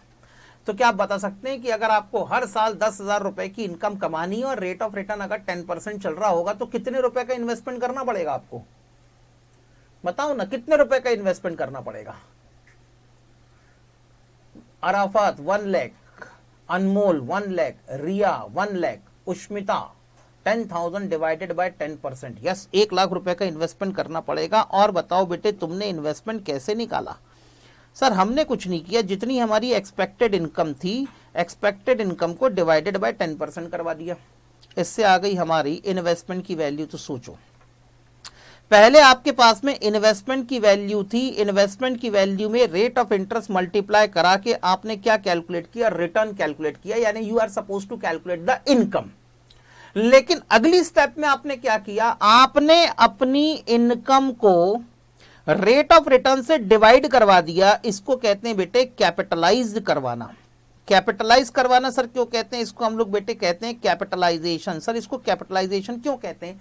क्योंकि आप अपनी इनकम के बेसिस पर अपनी नेट इन्वेस्टमेंट निकाल रहे होते हैं। क्या निकाला तुमने ये बताओ ना सर, हमें कितना इन्वेस्टमेंट करना पड़ेगा, हमें कितने रुपए की एसेट्स खरीदनी पड़ेंगी ताकि हर साल हम 10,000 रुपीज की इनकम कमा सके। तो ऐसा नहीं लग रहा बेटे आपने अपनी इनकम को कैपिटलाइज कर दिया? और इनकम को सर कैपिटलाइजेशन ही नाम क्यों है? क्योंकि बेटे कैपिटलाइजेशन वर्ड किससे बना है? तुम्हारी कैपिटल से। और अकाउंटेंट के लिए कैपिटल का मतलब क्या होता है? Net asset. तो तुम बेटे कुल मिला के तो एसेट ही निकाल रहे थे ना, कि कितने रुपए की एसेट खरीदनी पड़ेगी ताकि हर साल हमको 10,000 रुपए की इनकम आती रहे। तो एसेट कैलकुलेट करने का मतलब आप अपना इन्वेस्टमेंट कैलकुलेट कर रहे हो, और इन्वेस्टमेंट कैलकुलेट करने का मतलब आप अपनी कैपिटल कैलकुलेट कर रहे हो। तो this process actually is known as what? Capitalisation. आगे बात समझ में बेटे? और इसीलिए इस मेथड का नाम है कैपिटलाइजेशन मेथड। सर आप ये समझा रहे थे, आप भूल गए सर, आप भटक गए। मैंने कहा कैसे? सर आप ये समझा रहे थे कि यहां पर जो हमने निकाला है वो क्या कैलकुलेट किया है। बेटे मैं भटका नहीं हूं, अब बस यहीं पे आ रहा हूं। यहां पे तुमने क्या निकाला ये बताओ? यहां पे तुमने राइट साइड में क्या लिखा है? सर हमने बिजनेस के अंदर जितनी एक्चुअल कैपिटल इन्वेस्ट कर रखी है वो लिखा है हमने राइट हैंड साइड में। तो लेफ्ट हैंड साइड में क्या लिखा हुआ? माइनस साइन के पहले क्या लिखा हुआ है? माइनस साइन के पहले ध्यान से देखो क्या लिखा है बेटे? सर एवरेज प्रॉफिट, यानी आपने अपनी इनकम लिखी है। बोलो यस सर नो, हाँ या ना? यस सर, हमने अपनी इनकम लिखी है। डिवाइडेड बाय क्या करवाया है? रेट ऑफ इनकम या रेट ऑफ रिटर्न। बोलो ठीक? तो ऐसा नहीं लग रहा बेटे, इतना प्रॉफिट कमाने के लिए, इतनी इनकम कमाने के लिए हमें कितने रुपए का इन्वेस्टमेंट करना चाहिए? आप अपने इन्वेस्टमेंट की वैल्यू निकाल रहे हैं। बोलो ठीक? यस और नो, हाँ या ना? तो जब आप लिखते हैं average profit divided by normal rate of return, इसका मतलब ये आप पता है क्या निकाल रहे हैं? आप यहां पर कैलकुलेट कर रहे हैं एक्सपेक्टेड इन्वेस्टमेंट। एक्सपेक्टेड इन्वेस्टमेंट, या तो फिर बेटे इन्वेस्टमेंट को अगर मैं कैपिटल के वर्ड से बदल दूं तो आप क्या निकाल रहे हैं? Expected capital employed. यानी एक्सपेक्टेड कैपिटल एम्प्लॉयड का मतलब क्या? एक्सपेक्टेड कैपिटल एम्प्लॉयड का मतलब है कि अगर हमें इतना प्रॉफिट कमाना हो, कितना प्रॉफिट कमाना हो? अगर हमें इतना प्रॉफिट कमाना हो तो इतना प्रॉफिट कमाने के लिए अगर नॉर्मल रेट ऑफ रिटर्न इतना हो तो इतना प्रॉफिट कमाने के लिए हमें कितना इन्वेस्टमेंट करना पड़ेगा, या हमारी कैपिटल एम्प्लॉयड कितनी होनी चाहिए। दो चीजें। सर और डिटेल में जाके समझाओ। मैंने कहा सुनो, आप चाहते हो साल भर के 1 लाख रुपए कमाना, ठीक है ना? आप क्या चाहते हो? सर हम चाहते हैं हम साल भर के 1 लाख रुपए कमाएं, रेट ऑफ रिटर्न अगर 10% का चल रहा है। तो बताओ बेटे आपको अपने बिजनेस के अंदर कितनी इन्वेस्टमेंट करनी चाहिए? मैंने कहा बेटे मार्केट के अंदर नॉर्मल रेट ऑफ रिटर्न अगर चल रहा है 10%, तो सर क्या है? डिवाइडेड बाय 10% करा दो। तो इसका मतलब हमको हमारे बिजनेस के अंदर 10 लाख रुपीस की इन्वेस्टमेंट करनी चाहिए। बोलो ठीक? इतना समझ में आया कॉन्सेप्ट? आप अपने बिजनेस में हर साल 1 लाख रुपए का प्रॉफिट कमाना चाहते हैं, नॉर्मल रेट ऑफ रिटर्न चल रहा है 10%। तो अगर मैं 1 लाख डिवाइडेड बाय 10% कर दूं तो इसका मतलब समझ में आता है कि मुझे अपने बिजनेस के अंदर 10 लाख रुपए का इन्वेस्टमेंट कर देना चाहिए। इतना क्लियर है? लेकिन बेटे मैंने सिर्फ, मजे की बात सुनो, मैंने सिर्फ 8 लाख रुपए का इन्वेस्टमेंट कर रखा है। समझ में आई बात बेटे? हाँ या ना? तो बताओ बेटे, 10 लाख रुपए का इन्वेस्टमेंट आपको करना चाहिए, लेकिन आपने सिर्फ 8 लाख रुपए का इन्वेस्टमेंट कर रखा है। 10 लाख रुपए की आपकी कैपिटल एम्प्लॉयड होनी चाहिए, लेकिन एक्चुअल कैपिटल एम्प्लॉयड कितनी है? 8 लाख रुपए की। 10 लाख रुपए की आपकी नेट एसेट होनी चाहिए थी, लेकिन आपकी एक्चुअल नेट एसेट कितनी है? 8 लाख रुपीस की। इसका मतलब 2 लाख रुपए की एसेट ऐसी है जो आपने इन्वेस्ट नहीं करी है, लेकिन प्रॉफिट आप बराबर कमा रहे हो बेटे। समझ में आई बात, हाँ या ना? और ये एसेट कौन सी होती है जो बिना इन्वेस्ट किए भी आपको प्रॉफिट कमा कमा के देती है? सर इसको कहते हैं हम लोग गुडविल। दिखती नहीं है, प्रभु कृपा है सर ये, और भगवान का आशीर्वाद दिखाई नहीं देता बेटे, ठीक है ना? हाँ, तो ये सब प्रभु कृपा है, भगवान का आशीर्वाद है, और इस भी भगवान के आशीर्वाद को हम लोग कहते हैं एडवांटेज। मेरा भगवान के ऊपर वाले के साथ में डायरेक्ट कनेक्शन है। तो बोल बेटा, भगवान के नाम पे बता क्या निकाला तूने? सर हमने निकाला गुडविल। Okay done. अब बेटे कॉन्सेप्ट समझ में आया कैपिटलाइजेशन मेथड का? So that is the basic concept behind the capitalisation method. Done? Yes sir done. इसलिए बेटे फॉर्मूला मैंने शॉर्टकट में बताया था। शॉर्टकट में फॉर्मूला ऐसा, सर आप भी सर शॉर्टकट बात करने लगे, क्या करोगे बेटे अब? इसलिए बेटे मैंने कहा कौन इतने लंबे चौड़े झमेलों में तुमको फंसाए। तो मैंने बेटे इन सब का निचोड़, यानी जितना बेटे मैंने लिखवाया ना, यहां से लेके इतना जो मैंने तुमको लिख लिख के समझाया है, इन सब का निचोड़ बेटे मैंने एक छोटे से फॉर्मूले में आपको दे दिया था, super profit divided by normal rate of return. लेकिन अगर इसके पीछे का डिटेल्ड कॉन्सेप्ट देखना है तो डिटेल्ड कॉन्सेप्ट ये है। अच्छा सर डन। अभी किसी को कोई दिक्कत है? बोलो ना हाँ या ना। आगे चलूं? यस सर आगे चलो। तो कैपिटलाइजेशन मेथड से हमारी गुडविल आई बेटे 1,80,000 रुपीज की। Done sir. और कोई मेथड है तो वही बताओ बेटे, और कोई मेथड है ना? मेरे पास एक मेथड और भी है। कौन सी मेथड है? एन्यूटी मेथड, ठीक है ना? कौन सी मेथड रे बेटा? Annuity method. Sir annuity method से आप गुडविल निकालना सिखाओ। वही तो सर बड़ी दिक्कत है। मैंने कहा अरे कैसी कैसी बातें करते हो, कैसे दिक्कत हो सकती है? टाइम वैल्यू ऑफ मनी तो पढ़ा था ना कि नहीं पढ़ा था? जल्दी बताओ। हाँ सर पढ़ा था। तो सुनो, अब बेटे मैं तुम्हें एन्यूटी मेथड के फॉर्मूले को भी डिटेल में डिस्कस करके बता देता हूँ। जिंदगी में जब जब तुम्हें एन्यूटी मेथड निकालना होगी तुम बड़े खुश हो जाओगे। एन्यूटी मेथड का नाम देखते ही बेटे तुम्हारी आंखों के अंदर अलग ही खुशी की चमक दौड़ पड़ेगी। तुम बोलोगे हैं पूछा भी तो क्या पूछा? एन्यूटी मेथड पूछा? अच्छा पहले बताओ बेटे, कल मैंने आपको बताया था कि एन्यूटी मेथड में गुडविल का फॉर्मूला क्या? सर एन्यूटी मेथड में अगर हमें गुडविल निकालनी हो तो हम ले लेंगे सर एवरेज प्रॉफिट, ठीक है ना? एवरेज नहीं, यहां पर और स्पेसिफिकली ले लेता हूं, यहां पे ले लेंगे सर हम अपना सुपर प्रॉफिट, ठीक है?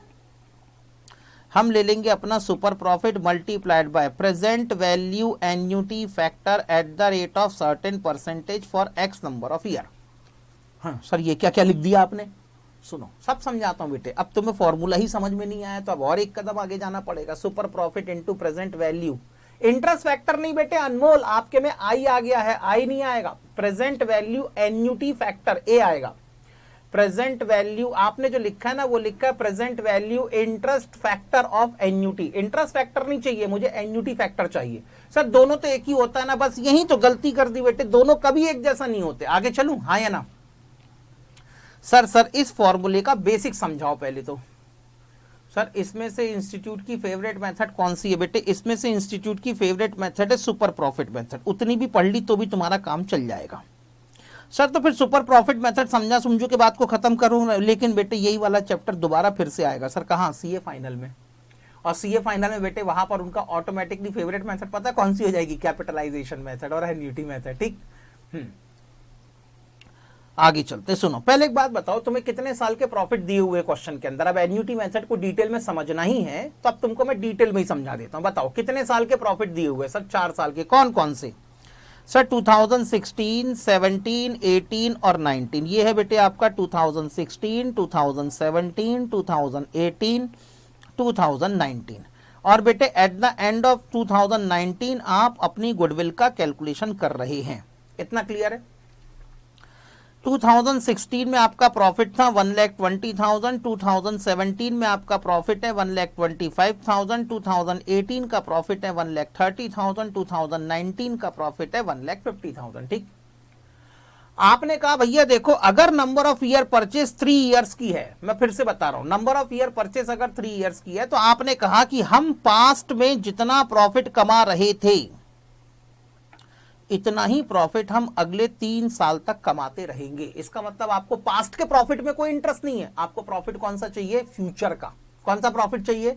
फ्यूचर का। इसीलिए हम इसको कई बार क्या कहते हैं, फ्यूचर मेंटेनेबल प्रॉफिट, यानी ऐसा प्रॉफिट जो फ्यूचर में कमाया जा सकता हो।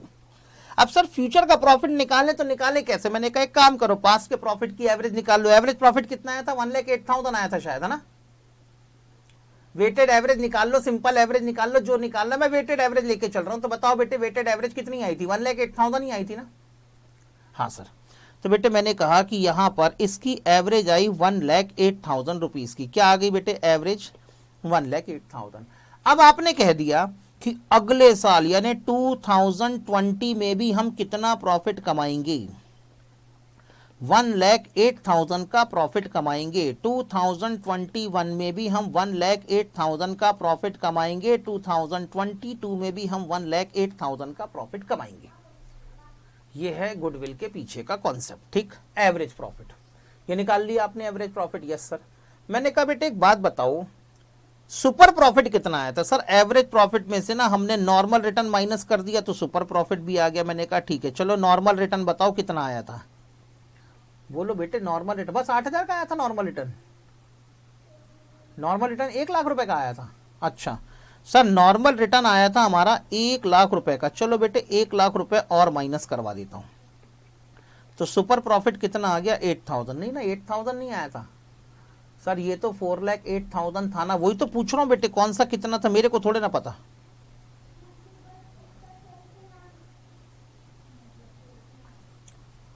अच्छा 1,30,000। अरे एवरेज प्रॉफिट कितना था? अरे तुम लोग यार एवरेज प्रॉफिट तक ठीक से नहीं बता पा रहे। बताओ यार, हद हो गई ये हमारे देश के। 13,60,000 डिवाइडेड बाय 10 करोगे तो कितना हो जाएगा? 1,36,000।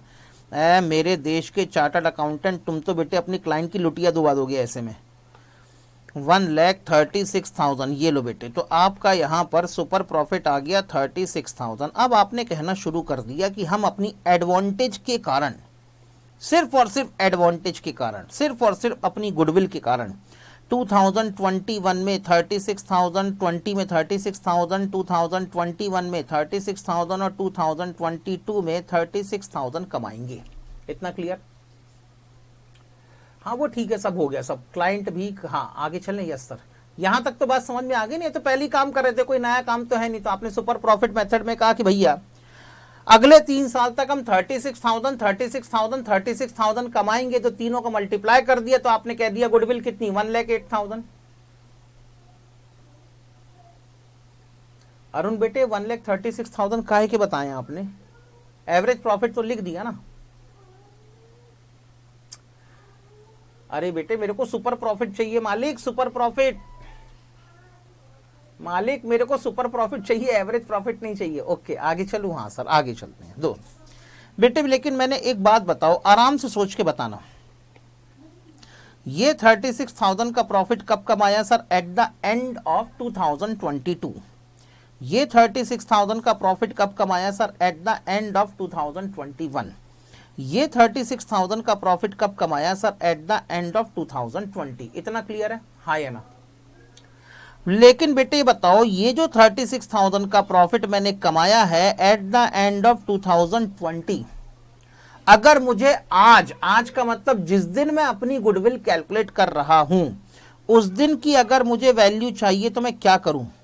मुझे बेटे इसकी आज की वैल्यू चाहिए, तो मुझे क्या करना चाहिए? बोलो ना।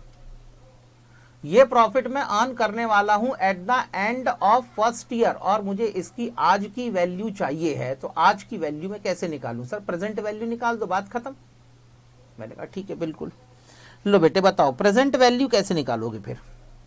बोलो ना बेटे। इसकी प्रेजेंट वैल्यू 36, बाकी का छोड़ो, आगे का 36,000 उसमें मेरा कोई इंटरेस्ट नहीं है। 36,000 की प्रेजेंट वैल्यू कैसे निकालोगे? वही तो पूछ रहा हूं ना बेटे। How you are suppose to calculate the present value of this 36,000 rupees? बस इतना सा आंसर दे दो मेरे को, कहानी खत्म। Sir divided by 12। क्यों डिवाइडेड बाय 12 करेंगे भैया? why we are supposed to divide by why we are supposed to divide it by 12?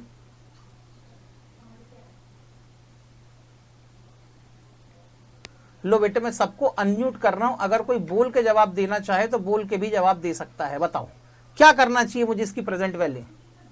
Ushmita amount into 1 minus 1 plus i rest. ये भगवान इतना सर डिवाइडेड बाय 365 सर। पूरा ये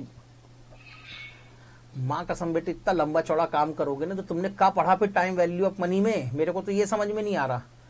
फॉर्मूला लिखा ही नहीं, 36,000 माइनस इंटरेस्ट। अरे तो भैया वही तो कह रहा हूँ, माइनस इंटरेस्ट करने के बाद हाँ ये आया ना बेटे वंशिका का फॉर्मूला। सर एक काम करते हैं, तो जितना उसका सर एक इंटरेस्ट काम दिया करते है हैं, उससे रेट को ये डिवाइड कर दो। 36,000 को डिवाइडेड बाय कर देते हैं, मुझे इसकी प्रेजेंट वैल्यू निकालनी है। इस 36,000 को सर एक काम करते हैं, डिवाइडेड बाय कर देते हैं 1 प्लस इंटरेस्ट रेट और रेस टू पावर कर देते हैं n। इतना ठीक है सर? ये ऐसा क्यों किया लेकिन आपने 1 plus interest at the for raise to power n, ऐसा क्यों किया? ऐसा क्यों किया ये भी समझाता हूं। अब अगर मैं तुमसे कह दूं कि इंटरेस्ट रेट या नॉर्मल रेट ऑफ रिटर्न मेरे क्वेश्चन के अंदर 20% है, इसी को अपना इंटरेस्ट रेट मान लेते हैं, तो बताओ बेटे क्या हो जाना चाहिए? सर फिर क्या है, 36,000 divided bye 1 plus 20% can be return है 0.20 रेस टू पावर n। और क्योंकि आपके फर्स्ट ईयर का प्रॉफिट है तो n की जगह लिखा जा सकता है 1। तो और अगर मैं इसको सॉल्व करूं तो ये हो जाएगा 36,000 divided by 1.20 raise to power 1 है, तो आंसर उतना ही आने वाला है। इतना क्लियर है? करो कैलकुलेट।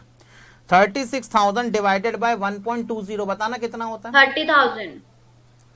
सर ये आता है 30,000। लो बेटे फर्स्ट ईयर के 36,000 की अगर मैं प्रेजेंट वैल्यू निकालने जाऊं तो प्रेजेंट वैल्यू आती है 30,000 रुपीज की। आ गई 30,000? यस सर ये आ गई 30,000। डन।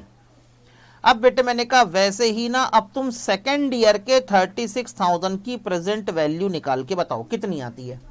सर इसमें क्या है, ये लो अब भी निकाल देते हैं, अभी अभी आपने सिखाया sir. 36,000 divided bye 1 plus interest rate, interest rate अगर 20% है तो 0.20 लिख देना चाहिए, तो हो जाएगा 1.20। लेकिन क्योंकि ये 36,000 at the end of year 2 आने वाले हैं इसीलिए मैं करूंगा raise to power 2। Done? Yes sir बिल्कुल ठीक। चलो बेटे रेस टू पावर 2 बताओ कितना होता है, सॉल्व करके बताओ। 25,000। क्या है? बड़ा सिंपल है। मैंने कहा कैसे, समझाओ जरा।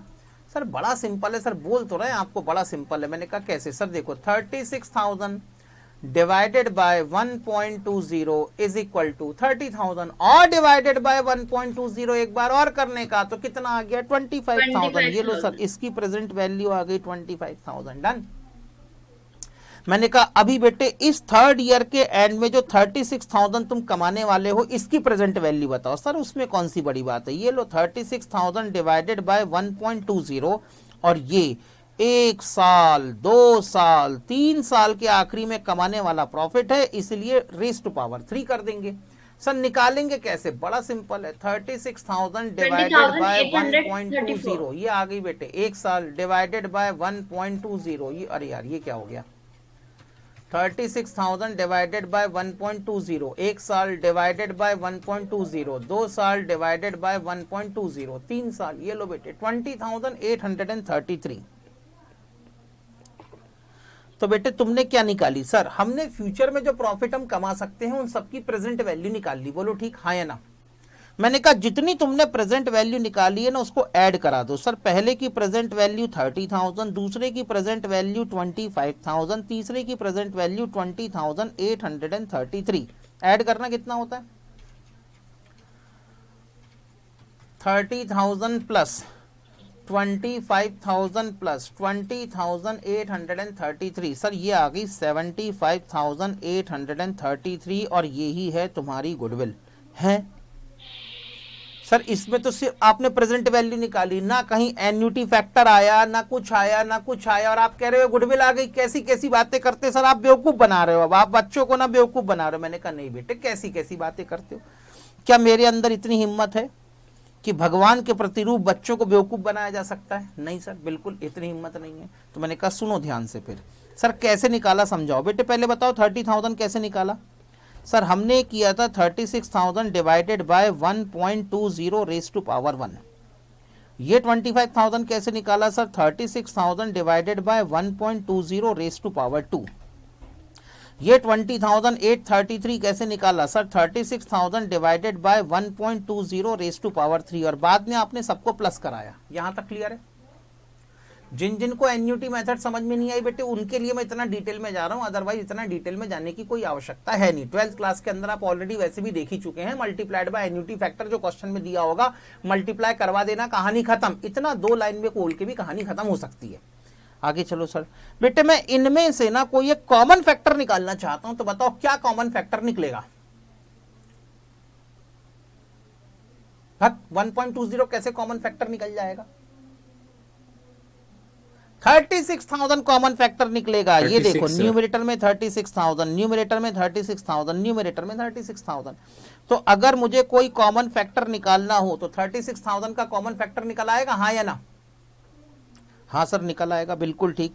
तो लो बेटे 36,000 को मैंने कॉमन फैक्टर के नाम पे बाहर निकाल दिया। अब क्या बच गया सर? ये बच गया 1 divided by 1.20 raise to power 1 plus ये बच गया 1 divided by 1.20 raise to power 2 plus ये बच गया sir 1 divided by 1.20 raise to power 3। इतना क्लियर?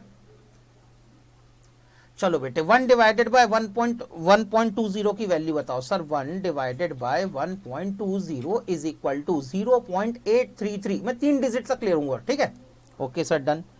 तो ये बच गया सर 36,000 इज इक्वल टू 0.833। उसके बाद और बेटे फिर अब क्या करना है sir? 1 divided by 1.20 raise to power 2 करना है। तो 1 divided by 1.20 is equal to ये हो गया raise to power 1 divided by 1.20 is equal to 0.694। ठीक है, ओके सर। 0.694 डिवाइडेड बाय 1.20 ये आ जाएगा रेज टू पावर 3 0.5787 है, तो 579 कर देता हूं इसको, 0.579। इन सबको आखिरी में तुम प्लस करवाओगे, बोलो हाँ या ना? यस सर प्लस करवाना है। मैंने कहा चलो प्लस करवाओ। 0.833 plus 0.694 plus 0.579 is equal to 2.106। तो ये हो गया बेटे तुम्हारा 36,000 मल्टीप्लाइड बाय 2.106। इसे बेटे मल्टीप्लाई कर दूं अगर मैं 36,000, अरे 75,816 उतना ही आया क्या? हाँ सर यहाँ पे 33 आया था, यहाँ पर 16 आया है। ये जो थोड़ा सा डिफरेंस है राउंड ऑफ के चक्कर में आ रहा है, ठीक है ना? Okay sir done. तो यहाँ पर सर हमारी गुडविल आ जाती है 75,816। अरे सर ये क्या हुआ, ये आपने क्या निकाला? तो मैंने कहा सुनो ध्यान से, आपने कुल मिला के अपने फर्स्ट ईयर के 36,000 में से 1 साल का इंटरेस्ट बाहर कर दिया, तो प्रेजेंट वैल्यू आ गई आपकी। सेकेंड ईयर के 36,000 में से 2 साल का इंटरेस्ट माइनस कर दिया, तो प्रेजेंट वैल्यू आ गई आपकी। इस 36,000 में से 3 साल का इंटरेस्ट माइनस कर दिया, तो प्रेजेंट वैल्यू आ गई आपकी। यस सर बिल्कुल ठीक। और इसको माइनस करने के लिए आपने क्या किया? आपने सर ये 0.833, 0.694, 0.579 इनको मल्टीप्लाई कराया, तो इंटरेस्ट गायब हो गया। इन ये जो तीनों फैक्टर आपने निकाले, इसको कहा जाता है present value interest factor. Present value interest factor. और मोर स्पेसिफिकली इंटरेस्ट फैक्टर की बजाय इनको कहा जाता है प्रेजेंट वैल्यू डिस्काउंटिंग फैक्टर। क्या कहते हैं बेटे इसको हम लोग? Present value discounting factor. बेटे आईसीआई ने 4 वैल्यू तक का लिया है, लेकिन स्टैंडर्ड 3 वैल्यू तक का ही आईसीआई वाले सीए इंटरमीडिएट और फाइनल के अंदर लेते हैं, इसलिए मैंने फिलहाल 3 वैल्यू ले लिया। बाकी उसकी भी जरूरत आपको अनमोल नहीं पड़ेगी, पहले पूरी बात सुन लो एक बार। आगे चलूं? Yes sir. इसको कहा जाता है प्रेजेंट वैल्यू इंटरेस्ट फैक्टर। या तो आप इसको इंटरेस्ट फैक्टर कह दो या तो डिस्काउंटिंग फैक्टर कह दो, एक ही बात है। और मैं अगर हर साल के इंटरेस्ट फैक्टर को ऐड कर दूं, तो उसको ऐड करने के बाद ये जो आपने निकाला ना, इसे कहा जाता है प्रेजेंट वैल्यू एन्युटी फैक्टर। और कुछ नहीं होता बेटे। तो what is your annuity factor? It is nothing but it is the total of interest factor. Present value interest factor. समझ में आ गई बात, हाँ या ना?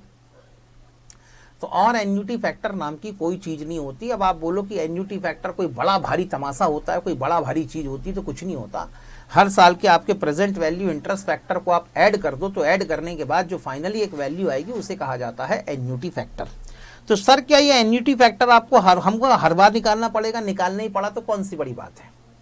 अगर रेट ऑफ इंटरेस्ट 20% होगा तो कैसे निकालना है बेटे? रेट ऑफ इंटरेस्ट अगर 20% हो तो फर्स्ट ईयर का निकालने के लिए 1 divided bye 20% can be return of 0.20। तो 1 में 0.20 प्लस करोगे तो कितना हो जाएगा? 1.20। तो फर्स्ट ईयर के लिए निकालना हो तो 1 divided by 1.20 is equal to, ये आ गया फर्स्ट ईयर का। सेकेंड ईयर का निकालना हो तो एक बार और 1.20 करा दो, एक बार और 1.20 करा दो। थर्ड ईयर का निकालना हो तो एक बार और 1.20 करा दो। फोर्थ ईयर का निकालना हो तो एक बार और 1.20 करा दो। समझ में आ गई बात? अरे सर अगर 10% हुआ तो क्या करेंगे? 10% हुआ तो कुछ नहीं करना, 1 divided by 10% can be return as. बताओ बेटे 10% को कैसा लिखोगे? सर 0.10। और डिनोमिनेटर में हमेशा क्या होगा? डिनोमिनेटर में होगा हमेशा 1 divided bye 1 divided bye interest rate, 1 plus interest rate, यही होना चाहिए। तो अब इंटरेस्ट रेट कितना है? 0.10। 1 में 0.10 प्लस करोगे तो कितना हो जाएगा? 1.10। तो अगर फर्स्ट ईयर का निकालना हो तो 1 डिवाइडेड बाय 1.10, ये लो बेटे फर्स्ट ईयर का आ गया। सर सेकंड ईयर का निकालना हो तो डिवाइडेड बाय 1.10 और करा दो, ये सेकंड ईयर का आ गया। थर्ड ईयर के लिए डिवाइडेड बाय 1.10 और करा दो, कहानी खत्म। बताओ बेटे रेट ऑफ इंटरेस्ट अगर 12% हो तो क्या करते? बताओ बेटे फर्स्ट ईयर का एन्युटी, फर्स्ट ईयर का प्रेजेंट वैल्यू इंटरेस्ट फैक्टर कैसे निकालते? क्या कोई बताएगा फर्स्ट ईयर का इंटरेस्ट फैक्टर कैसे निकालते? सर बड़ा सिंपल है। अगर 12% रेट ऑफ इंटरेस्ट हो तो 1 डिवाइडेड बाय 1.12, किस्सा खत्म। सेकेंड ईयर के लिए कैसे निकालते? सर एक बार और डिवाइडेड बाय 1.12 करवाते, किस्सा खत्म। सर एक बार, अब तीसरे साल के लिए बेटे अब तो सिर्फ एंट्री दबा दूंगा तो तीसरे साल के लिए भी निकल आएगा। बात समझ में आ गई? इस तरीके से आप इंटरेस्ट फैक्टर निकालें, हर साल के इंटरेस्ट फैक्टर को ऐड कर दें तो आपको एन्युटी फैक्टर मिल जाएगा। लेकिन सर हमारे लिए खुशी की खबर क्या है? ये जो एन्युटी फैक्टर है ये आपको क्वेश्चन के अंदर दिया रहेगा, ये आपके लिए खुशी की खबर है। तो बेटे इसलिए अब मेरे हिसाब से एन्युटी फैक्टर निकालने में या एन्युटी मेथड में किसी को किसी तरह की कोई दिक्कत नहीं होनी चाहिए। ओके हाँ सर डन है। आगे चलो, क्वेश्चन नंबर 2 भी बेटे मैंने आपको इलस्ट्रेशन नंबर 2 भी आपको होमवर्क में दे रखा था। आओ बेटे जल्दी से सॉल्व करें। The following particular are available in respect of the business carried on by Rathore. Capital invested है 1,50,000, ट्रेडिंग रिजल्ट 16, 17, 18, 19। फर्स्ट ईयर में प्रॉफिट है, फर्स्ट ईयर में प्रॉफिट, सेकंड ईयर में प्रॉफिट, थर्ड ईयर में लॉस, फोर्थ ईयर में profit है। Okay, market rate of interest on investment, उसके बाद rate of risk return on capital investment 2%, remuneration from alternative employment of the proprietor if not engaged in business. Sir ये क्या लिखा है बेटे? जिसे आप अपने इकोनॉमिक्स में अपॉर्चुनिटी कॉस्ट के नाम से पुकारा करते थे वही चीज यहाँ पे लिखी हुई है सर, बट इसमें गिवन नहीं है, इसमें गिवन नहीं है। मैंने आपको वंशिका बेटे पिछले क्वेश्चन के अंदर गिवन नहीं था, वो तो सिर्फ एन्युटी मेथड समझाने के लिए मैंने इतना लंबा चौड़ा तामझाम फैलाया था। हाँ बेटे, जिस फॉर्मूले से आपको गुडविल निकालनी होगी वो मेथड और वो फॉर्मूला आपको क्वेश्चन के अंदर मेंशन किया रहेगा। आगे चलें? यस सर आगे चलें। सर ये फिफ्थ वाला पॉइंट क्या कह रहा है ये बताओ बेटे। फिफ्थ वाला पॉइंट ये कह रहा है कि अगर प्रोप्राइटर अपना बिजनेस ना करता तो पक्का कहीं ना कहीं नौकरी करता, और अगर ये कहीं ना कहीं अपनी नौकरी करता तो नौकरी करके भी 6,000 रुपीज पर एनम की कहीं ना कहीं से अपनी इनकम कमा सकता था। आगे चलूं? हाँ या ना? अरे आगे चलूं? यस और नो? इम्प्लिसिट कॉस्ट भी कह सकते हैं, अपॉर्चुनिटी कॉस्ट भी कह सकते हैं, जो भी नाम से पुकारना हो आप उस नाम से उसे पुकार सकते हैं। सर इसका हमारे बिजनेस के अंदर क्या लेना देना है? क्या लेना देना है? गुडविल कैसे निकालेंगे, प्लस माइनस क्या करना है, सब देखेंगे ना बाद में, जल्दी थोड़े ना। आओ आगे देखते हैं क्या है। You are required to compute the value of goodwill on the basis of 5-year purchase of super profit of the business। सबसे पहले क्या चाहिए बेटे? Super profit. बिना सुपर प्रॉफिट निकाले तो कोई काम ही नहीं हो सकता। सुपर प्रॉफिट निकालने के लिए क्या चाहिए सर? पहले एवरेज प्रॉफिट चाहिए। एवरेज प्रॉफिट कैसे निकालोगे सर? 4 ईयर्स के प्रॉफिट को ऐड कर देंगे बेटे। एक साल लॉस भी है तो सर वो नेगेटिव प्रॉफिट है, उसको माइनस कर देंगे, कौन सा फर्क पड़ेगा। मैंने कहा ठीक है लो बेटे। तो यहां पर आपने कुल मिला के 2016 का, 17 का, 18 का प्रॉफिट ले लिया, 2019 का आपने लॉस करा दिया, तो यहां पर आपका आ गया टोटल प्रॉफिट कितना, 1,20,000। यहां तक कोई दिक्कत नहीं सर, कोई दिक्कत नहीं है। कितने साल का प्रॉफिट है सर, ये कुल मिला के हमने 4 ईयर के प्रॉफिट लिए हैं, तो अगर यहां पर डिवाइडेड बाय 4 करा दिया जाए, 4 कैसे करा सर, 1,20,000 का टोटल प्रॉफिट आ गया, डिवाइडेड बाय 4 करा दो तो एवरेज प्रॉफिट आ जाएगा आपका 30,000। आ गया average profit, yes sir average profit भी आ गया। एवरेज प्रॉफिट में से अब मुझे यहां पर पहले जो भी अपॉर्चुनिटी कॉस्ट है वो माइनस कर देनी चाहिए। सर अपॉर्चुनिटी कॉस्ट क्यों माइनस कर रहे हो, अपॉर्चुनिटी कॉस्ट में इसलिए माइनस कर रहा हूं क्योंकि कुल मिला के जब आप अपनी अकाउंटिंग करते हैं, एक मिनट सर, हम फ्यूचर की वैल्यू, प्रेजेंट की वैल्यू को कहां से रिकॉर्ड करेंगे वंशिका। आपने अभी अभी इसके पहले बेटे मैंने गुडविल का इतना डिटेल में कंसेप्ट समझाया कि आने वाले पहले साल में, आने वाले दूसरे साल में, आने वाले तीसरे साल में कितना प्रॉफिट कमाओगे। आप तो फ्यूचर के प्रॉफिट की कैलकुलेशन कर रहे हो ना, आप तो फ्यूचर की वैल्यू की एस्टिमेशन कर रहे हैं। और बेटे जब फ्यूचर की वैल्यू की एस्टिमेशन की जाती है तब बेटे आप यहां पर अपॉर्चुनिटी कॉस्ट को काउंट करना शुरू कर देते हैं। कभी भी याद रखना बेटे, जो सब्जेक्ट आपका रिपोर्टिंग से रिलेटेड होगा उसमें आप कभी भी कोई भी अपॉर्चुनिटी कॉस्ट रिकॉर्ड नहीं करेंगे। लेकिन जिस जिस टॉपिक में आपको अपना डिसीजन मेकिंग इन्वॉल्व करना होगा, जिस जिस टॉपिक के अंदर आपको फ्यूचर से रिलेटेड डिसीजन लेने होंगे, जिस जिस टॉपिक के अंदर आपको फ्यूचर से रिलेटेड वैल्यू कैलकुलेट करनी होगी, वहां वहां बिना अपॉर्चुनिटी कॉस्ट को कंसीडर किए आप फ्यूचर की वैल्यू कैलकुलेट कर ही नहीं सकते। समझ में आई बात, हाँ या ना। बेटे यहां पर अपॉर्चुनिटी कॉस्ट का नाम तुमने कौन से सब्जेक्ट में सुना था, अकाउंट में सुना था कि इकोनॉमिक्स में सुना था, इको में सुना था, क्यों अकाउंट में क्यों नहीं सुना। अकाउंट में इसलिए नहीं सुना क्योंकि accounting is the subject of reporting. जो पास्ट इवेंट हुए हैं, जो पास्ट ट्रांजैक्शन हुए हैं, उनके रिजल्ट्स को हम यहां पर रिपोर्ट करते हैं, और रिपोर्टिंग के अंदर आप अपॉर्चुनिटी कॉस्ट को रिकॉर्ड नहीं करते। लेकिन जब आप इकोनॉमिक्स पढ़ते हैं तो economics is the subject of decision making. आपको डिसाइड करना पड़ता है हमारे प्रोडक्ट की टोटल कॉस्ट कितनी होनी चाहिए, हमें कितना प्रॉफिट कमाना है, हम कितना प्रॉफिट कमा सकते हैं, हमारी सेलिंग प्राइस कितनी होनी चाहिए, हमारे प्रोडक्ट की डिमांड कितनी हो सकती है, हमारे प्रोडक्ट की सेल कितनी हो सकती है, कितना प्रोडक्शन हो सकता है। तो economics is not the subject of reporting, actually economics is the subject of decision making. और जब आप डिसीजन मेकिंग के किसी भी सब्जेक्ट के अंदर इन्वॉल्व होते हो ना, वहां पर बिना अपॉर्चुनिटी कॉस्ट को कंसीडर किए आप कभी भी आप फ्यूचर का डिसीजन नहीं ले सकते। अब एक बात बताओ, सिंपल सा सोच के देखो, अगर मुझे यह पता करना है कि 2022 में मैंने कितना प्रॉफिट कमाया, तो मैं क्या करूंगा, 2022 की पूरी इनकम कैलकुलेट करूंगा, 2022 के पूरे एक्सपेंसेस कैलकुलेट करूंगा, इनकम में से एक्सपेंस माइनस करो, 2022 का प्रॉफिट तैयार। बोलो यस और नो, हाँ या ना। लेकिन बेटे अगर मुझसे कहते हैं, अभी यूनिक एकेडमी वाले अगर मुझसे कहते हैं कि सर एक बात बताओ, अगर आपको फ्यूचर में सर आपको ना सीए फाउंडेशन की फ्री बैचेस पढ़ानी है। मैंने उनसे पूछा बताओ फ्री सीए फाउंडेशन की फ्री बैचेस कितनी पढ़ानी है। उन्होंने कहा सर डेली आपको ना 2 घंटे सीए फाउंडेशन की फ्री बैचेस में देने हैं। बताओ बेटे एकदम से हाँ बोल दूं या कुछ कैलकुलेशन करूं, बोलो ना। कैलकुलेशन करोगे सर थोड़े से कैलकुलेशन तो आप भी करोगे। मैंने कहा कैसे सर, सिंपल सी कैलकुलेशन है। आप ये कहते अगर आप यहाँ पर सीए फाउंडेशन की फ्री बैचेस पढ़ा रहे हैं तो आप ये भी तो देखोगे ना कितने घंटे लगेंगे, डेली के 2 घंटे लगेंगे। और डेली के 2 घंटे अगर आप किसी पेड बैचेस को पढ़ाते तो आप कितना रेवेन्यू कमा सकते थे वो कैलकुलेट करोगे। और ये जो आपके रेवेन्यू का लॉस हो रहा है सीए फाउंडेशन की फ्री बैचेस पढ़ाने में, ये रेवेन्यू का लॉस कहां से कैसे कैसे कंपनसेट होगा, जब तक आप अपना ये कैलकुलेशन नहीं करोगे तब तक आप यूनिक एकेडमी वालों को हाँ नहीं बोलने वाले। बोलो यस और नो, हाँ या ना। Yes sir. इसका मतलब बेटे अगर रिपोर्टिंग ही करनी है, अपना प्रॉफिट या लॉस ही निकालना है, तो अपॉर्चुनिटी कॉस्ट को मैंने कंसीडर नहीं किया। लेकिन जब अगले साल से रिलेटेड कोई डिसीजन लेना होगा या फ्यूचर से रिलेटेड कोई डिसीजन लेना होगा तब तो अपॉर्चुनिटी कॉस्ट को कंसीडर करना पड़ेगा कि नहीं, हाँ या ना। तो आप जब गुडविल निकालते हैं तो you are suppose to calculate the future value, and since you are supposed to calculate the future value, future profit, therefore you have to consider the opportunity cost as well। समझ में आई बात, yes or no? Yes sir. हाँ या ना।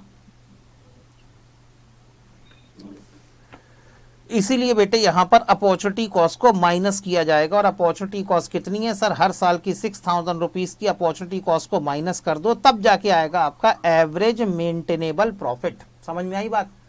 Yes sir, बिल्कुल Yes, ठीक, done. आगे चलते हैं एक कदम और। ठीक है सर, डन। अब क्या माइनस करना है सर? हमें तो सुपर प्रॉफिट निकालना है। सुपर प्रॉफिट निकालने के लिए नॉर्मल प्रॉफिट माइनस करना है। नॉर्मल प्रॉफिट को माइनस करा दो। कैपिटल एम्प्लॉयड थी 1,50,000, 12% रेट ऑफ रिटर्न है, तो 1,50,000 का 12% कितना सर? 18,000। 18,000 माइनस करा दो। अब कैलकुलेट हुआ है बेटे आपका सुपर प्रॉफिट, मल्टीप्लाई कराओ number of year purchase. Number of year purchase कितने थे सर? 5 साल।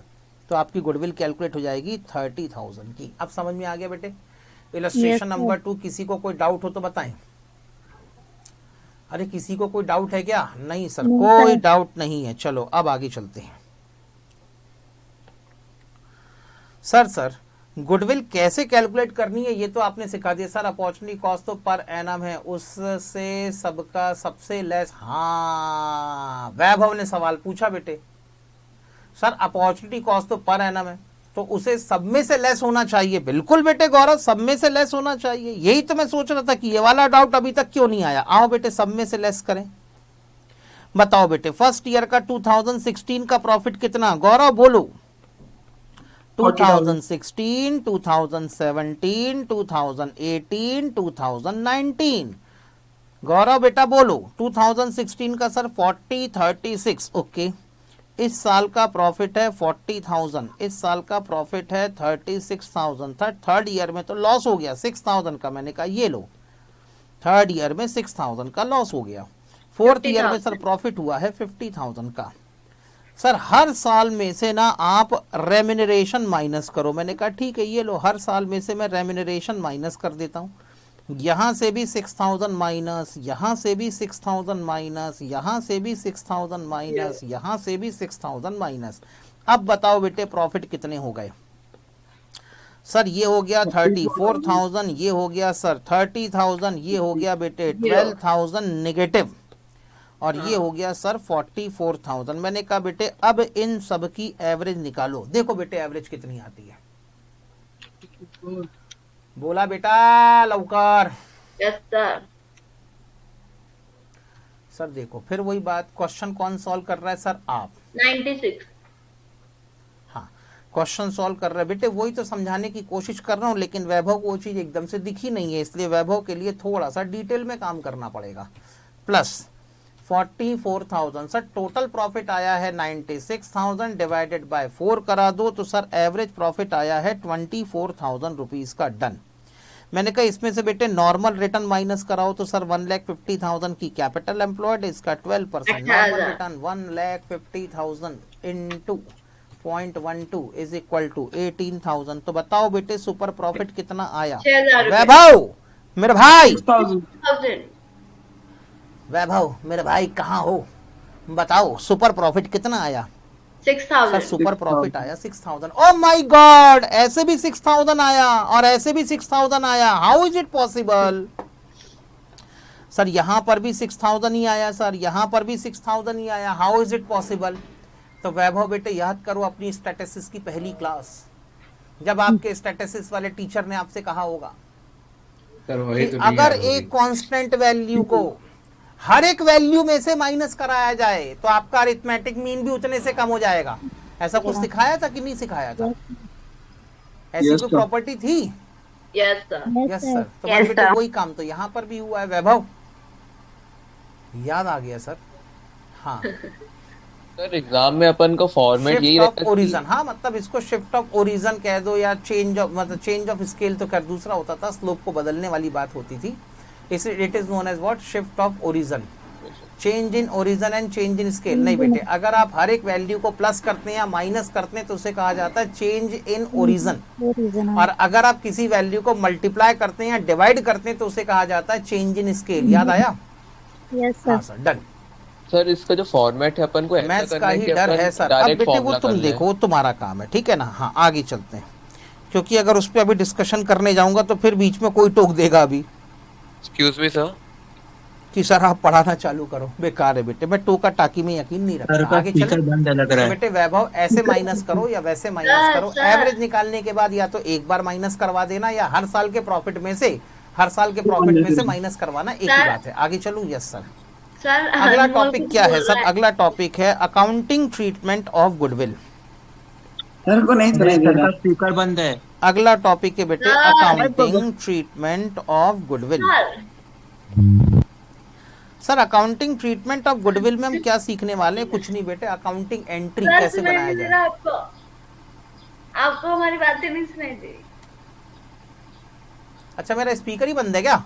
हाँ ओहो हाँ अब चालू हो गया बेटे स्पीकर। इतनी देर से हेलो, बताया हेलो, क्यों नहीं सर, सर सर, आपका माइक स्पीकर बंद है? अच्छा सर वो अच्छा, प्रीवियस स्लाइड एक बार दिखा दीजिए ना। प्रीवियस स्लाइड दिखा दूं? कौन सी ये? हाँ सर हाँ। हाँ ये लो देख लो।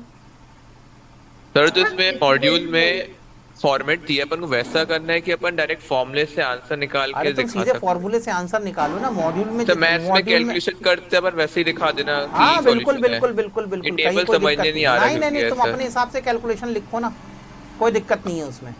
ओके मॉड्यूल में तुम 10 क्वेश्चन देखोगे तो 10 के 10 सब में क्वेश्चन के अलग-अलग अंदर है। 10 टाइप के फॉर्मेट मिलेंगे। जी अब कितने फॉर्मेट रट लोगे बैठ के? हाँ हो गया बेटे, आगे चले अब। Yes sir. यस सर आप आगे चलो। Accounting treatment of goodwill. Sir goodwill का अकाउंटिंग ट्रीटमेंट करते समय क्या करना है तो सुनो। हाँ सर गुडविल का अकाउंटिंग ट्रीटमेंट करते समय क्या करना है तो बेटे यहां पर आपने पढ़नी है what are the different method for the treatment of goodwill. तो अकाउंटिंग के अंदर गुडविल का ट्रीटमेंट करने के लिए जितनी मेथड है वो है आपकी कुल मिला के 4 मेथड। सर 4 मेथड है? हाँ बेटे 4 मेथड है। सर इंस्टीट्यूट वालों को समझाओ ना, हमसे एक मेथड तो हैंडल होती नहीं, 4 बना दी इन्होंने। क्या करोगे बेटे? आओ ये देखो बेटे आ गया ना एक डाउट। बताया ना, क्वेश्चन भी तुम लोग ऐसा पूछ देते हो कि बस कहानी खत्म। सर अपना पार्टनरशिप कब तक कंप्लीट होगा? मैंने पहले ही समझाया था बेटे, पार्टनरशिप अपने आप में एक समुंदर है जिसकी गहराइयों में खोते चले जाना है, ठीक है ना। और गाना एक ही गाना है, दो दिल मिल रहे हैं, दो दिल मिल रहे हैं, मगर चुपके चुपके। आगे चलो बेटा। हाँ सर आप आगे चलो, ठीक है डन। ओके 4 अलग अलग मेथड है, ठीक है। 4 अलग अलग मेथड कौन सी है? पहली मेथड है गुडविल रिकॉर्ड, यानी गुडविल को अकाउंट की बुक में रिकॉर्ड कर दिया जाए। गुडविल को अपनी एक, सर ये गाना रिलेटेड है ना बेटे, है ना। 2 दिल मिल रहे हैं, एक तुम और दूसरा पार्टनरशिप। अब तो बेटे चालू कर ही दिया है तो अल्टीमेटली अब दोनों को अपने अपने कंसेंसस एड आइडम, अपने दिमाग और अपने दिल दोनों मिलाने पड़ेंगे, उसी के बाद तुम्हारी पार्टनरशिप कंप्लीट होगी, ठीक है ना। इसलिए मैंने ये वाला गाना गाया था। आगे बात समझ बेटे, अपना दिमाग पार्टनरशिप में लगाओ। सर घर वाले देख रहे हैं तो बेटे घर वालों को समझाओ, ठीक है ना, कि हमें पार्टनरशिप के साथ अपना पूरा दिमाग लगाना पड़ेगा। इतने बड़े टॉपिक हैं कि क्या बताएं, चालू तो हो जाते, ख़त्म होने का नाम ही नहीं लेते। और इन टॉपिक को ख़त्म करने के बाद एग्ज़ाम देने जाते हैं, तब जाके सर हम पास होने की व्यवस्था पाते हैं। सर मिलाप इज वॉइड एब इनिशियो, यही उम्मीद थी वैभव तुमसे। कंसेंसस एड आइडम को तुम वॉइड एब इनिशियो ही बोलोगे, और कोई उम्मीद नहीं थी। सर दूसरी मेथड कौन सी है? दूसरी मेथड बेटे goodwill record and return of immediately. Goodwill record and return of immediately. आगे चलते हैं। सर तीसरी मेथड कौन सी है? तीसरी मेथड है बेटे कैपिटल एडजस्टमेंट। तीसरी मेथड है कैपिटल एडजस्टमेंट और चौथी मेथड है नो ट्रीटमेंट, यानी बेटे गुडविल का कोई अकाउंटिंग ट्रीटमेंट अकाउंट की बुक में ना किया जाए। सर हमारी फेवरेट मेथड 4th है, क्योंकि इसके अंदर हमने कोई अकाउंटिंग ट्रीटमेंट ही नहीं करना। सर यही बेस्ट मेथड है। सर भगवान करे यही मेथड एग्जाम में आए, ठीक है ना। हाँ तो बेटे ये मेथड एग्जाम में आएगी नहीं, बहुत ही लगभग 1% के चांस हैं कि ये मेथड आपकी एग्जाम में आ जाए। सर इसमें से कौन सी मेथड एग्जाम में आएगी? कोई भी मेथड एग्जाम में नहीं आएगी। तो सर पढ़ा क्यों रहे हो? क्योंकि बेटे आगे के चैप्टर आपके गुडविल के इसी ट्रीटमेंट पे बेस्ड है। तो ऐसी बेटे 4 अलग अलग मेथड है। पहला है गुडविल रिकॉर्ड कर लिया जाए, दूसरा है गुडविल को रिकॉर्ड किया जाए और इमीडिएटली उसे राइट ऑफ भी कर दिया जाए, और तीसरी मेथड है कैपिटल एडजस्टमेंट। चलो सर पहली मेथड है सर गुडविल को रिकॉर्ड कर दिया जाए, मेथड नंबर 1। क्या आप सभी लोग मेरे साथ साथ लिख रहे हैं? क्या आप सभी लोग रिकॉर्ड गुडविल, हाँ सर हम आपके साथ साथ लिख रहे हैं। रिकॉर्ड तब होगा जब अरे तो भाई अब तुम पहले बीच में कूद जाओ, बता रहा हूँ ना बीच बीच में बेटे। हाँ आगे चलते हैं, सुनो। रिकॉर्ड गुडविल बेटे, अगर आप एक मशीन खरीदते हैं तो एंट्री क्या बनाते हैं ये बताएं, बताओ ना बेटे। आपने एक मशीन खरीदी, एंट्री क्या होनी चाहिए? Sir machine account debited to cash account, बिल्कुल ठीक, मैंने कहा ठीक। मशीन खरीदोगे तो एंट्री बन जानी चाहिए machinery account debited to cash account. बेटे आपने एक व्हीकल मोटर कार परचेस करी है, एंट्री क्या हो जानी चाहिए? मोटर कार परचेस करी है, एंट्री बताओ। अच्छा सबके सब म्यूट हो गया, रुको मैं सबको अनम्यूट कर देता हूं एक बार के लिए। हाँ सर थोड़ा सा ऊपर ये ऐसे, यस सर, यस सर। हाँ लो बेटे। Sir motor car account debited to cash account, बिल्कुल ठीक। यानी बेटे आपने पहली एंट्री बनाई machine account is to be debited, यानी आपने मशीन की एसेट को अपनी अकाउंट की बुक में रिकॉर्ड कर दिया। दूसरी एंट्री बनाई आपने motor car account is to be debited, आपने मोटर कार की एसेट को अपनी अकाउंट की बुक में रिकॉर्ड कर दिया। मैंने कहा बेटे गुडविल को अपनी अकाउंट की बुक में रिकॉर्ड करना है, तो बताओ बेटे डेबिट क्या हो जाना चाहिए, बोलो। सर अगर यहां पर गुडविल को हमें अपनी अकाउंट की बुक में रिकॉर्ड करना है तो गुडविल अकाउंट को डेबिट कर देना चाहिए, और कहीं ना कहीं तो क्रेडिट करोगे आप, बोलो ठीक हाँ या ना? Yes, सर क्रेडिट कहाँ करेंगे बेटे? इसे आप क्रेडिट करवाएंगे अपने पार्टनर्स कैपिटल अकाउंट में, पार्टनर्स कैपिटल अकाउंट में। Okay sir partners capital account में क्यों क्रेडिट करवाएंगे? और एक ही पार्टनर थोड़े ना सर, 3-4 पार्टनर है तो तीनों के बीच में किस रेशो में बांटेंगे? तो बेटे ऑलवेज रिमेंबर, प्रॉफिट शेयरिंग। अगर आप गुडविल, इसको बेटे रिकॉर्ड गुडविल, या इसी को कई बार हम लोग कहते हैं गुडविल रेज्ड।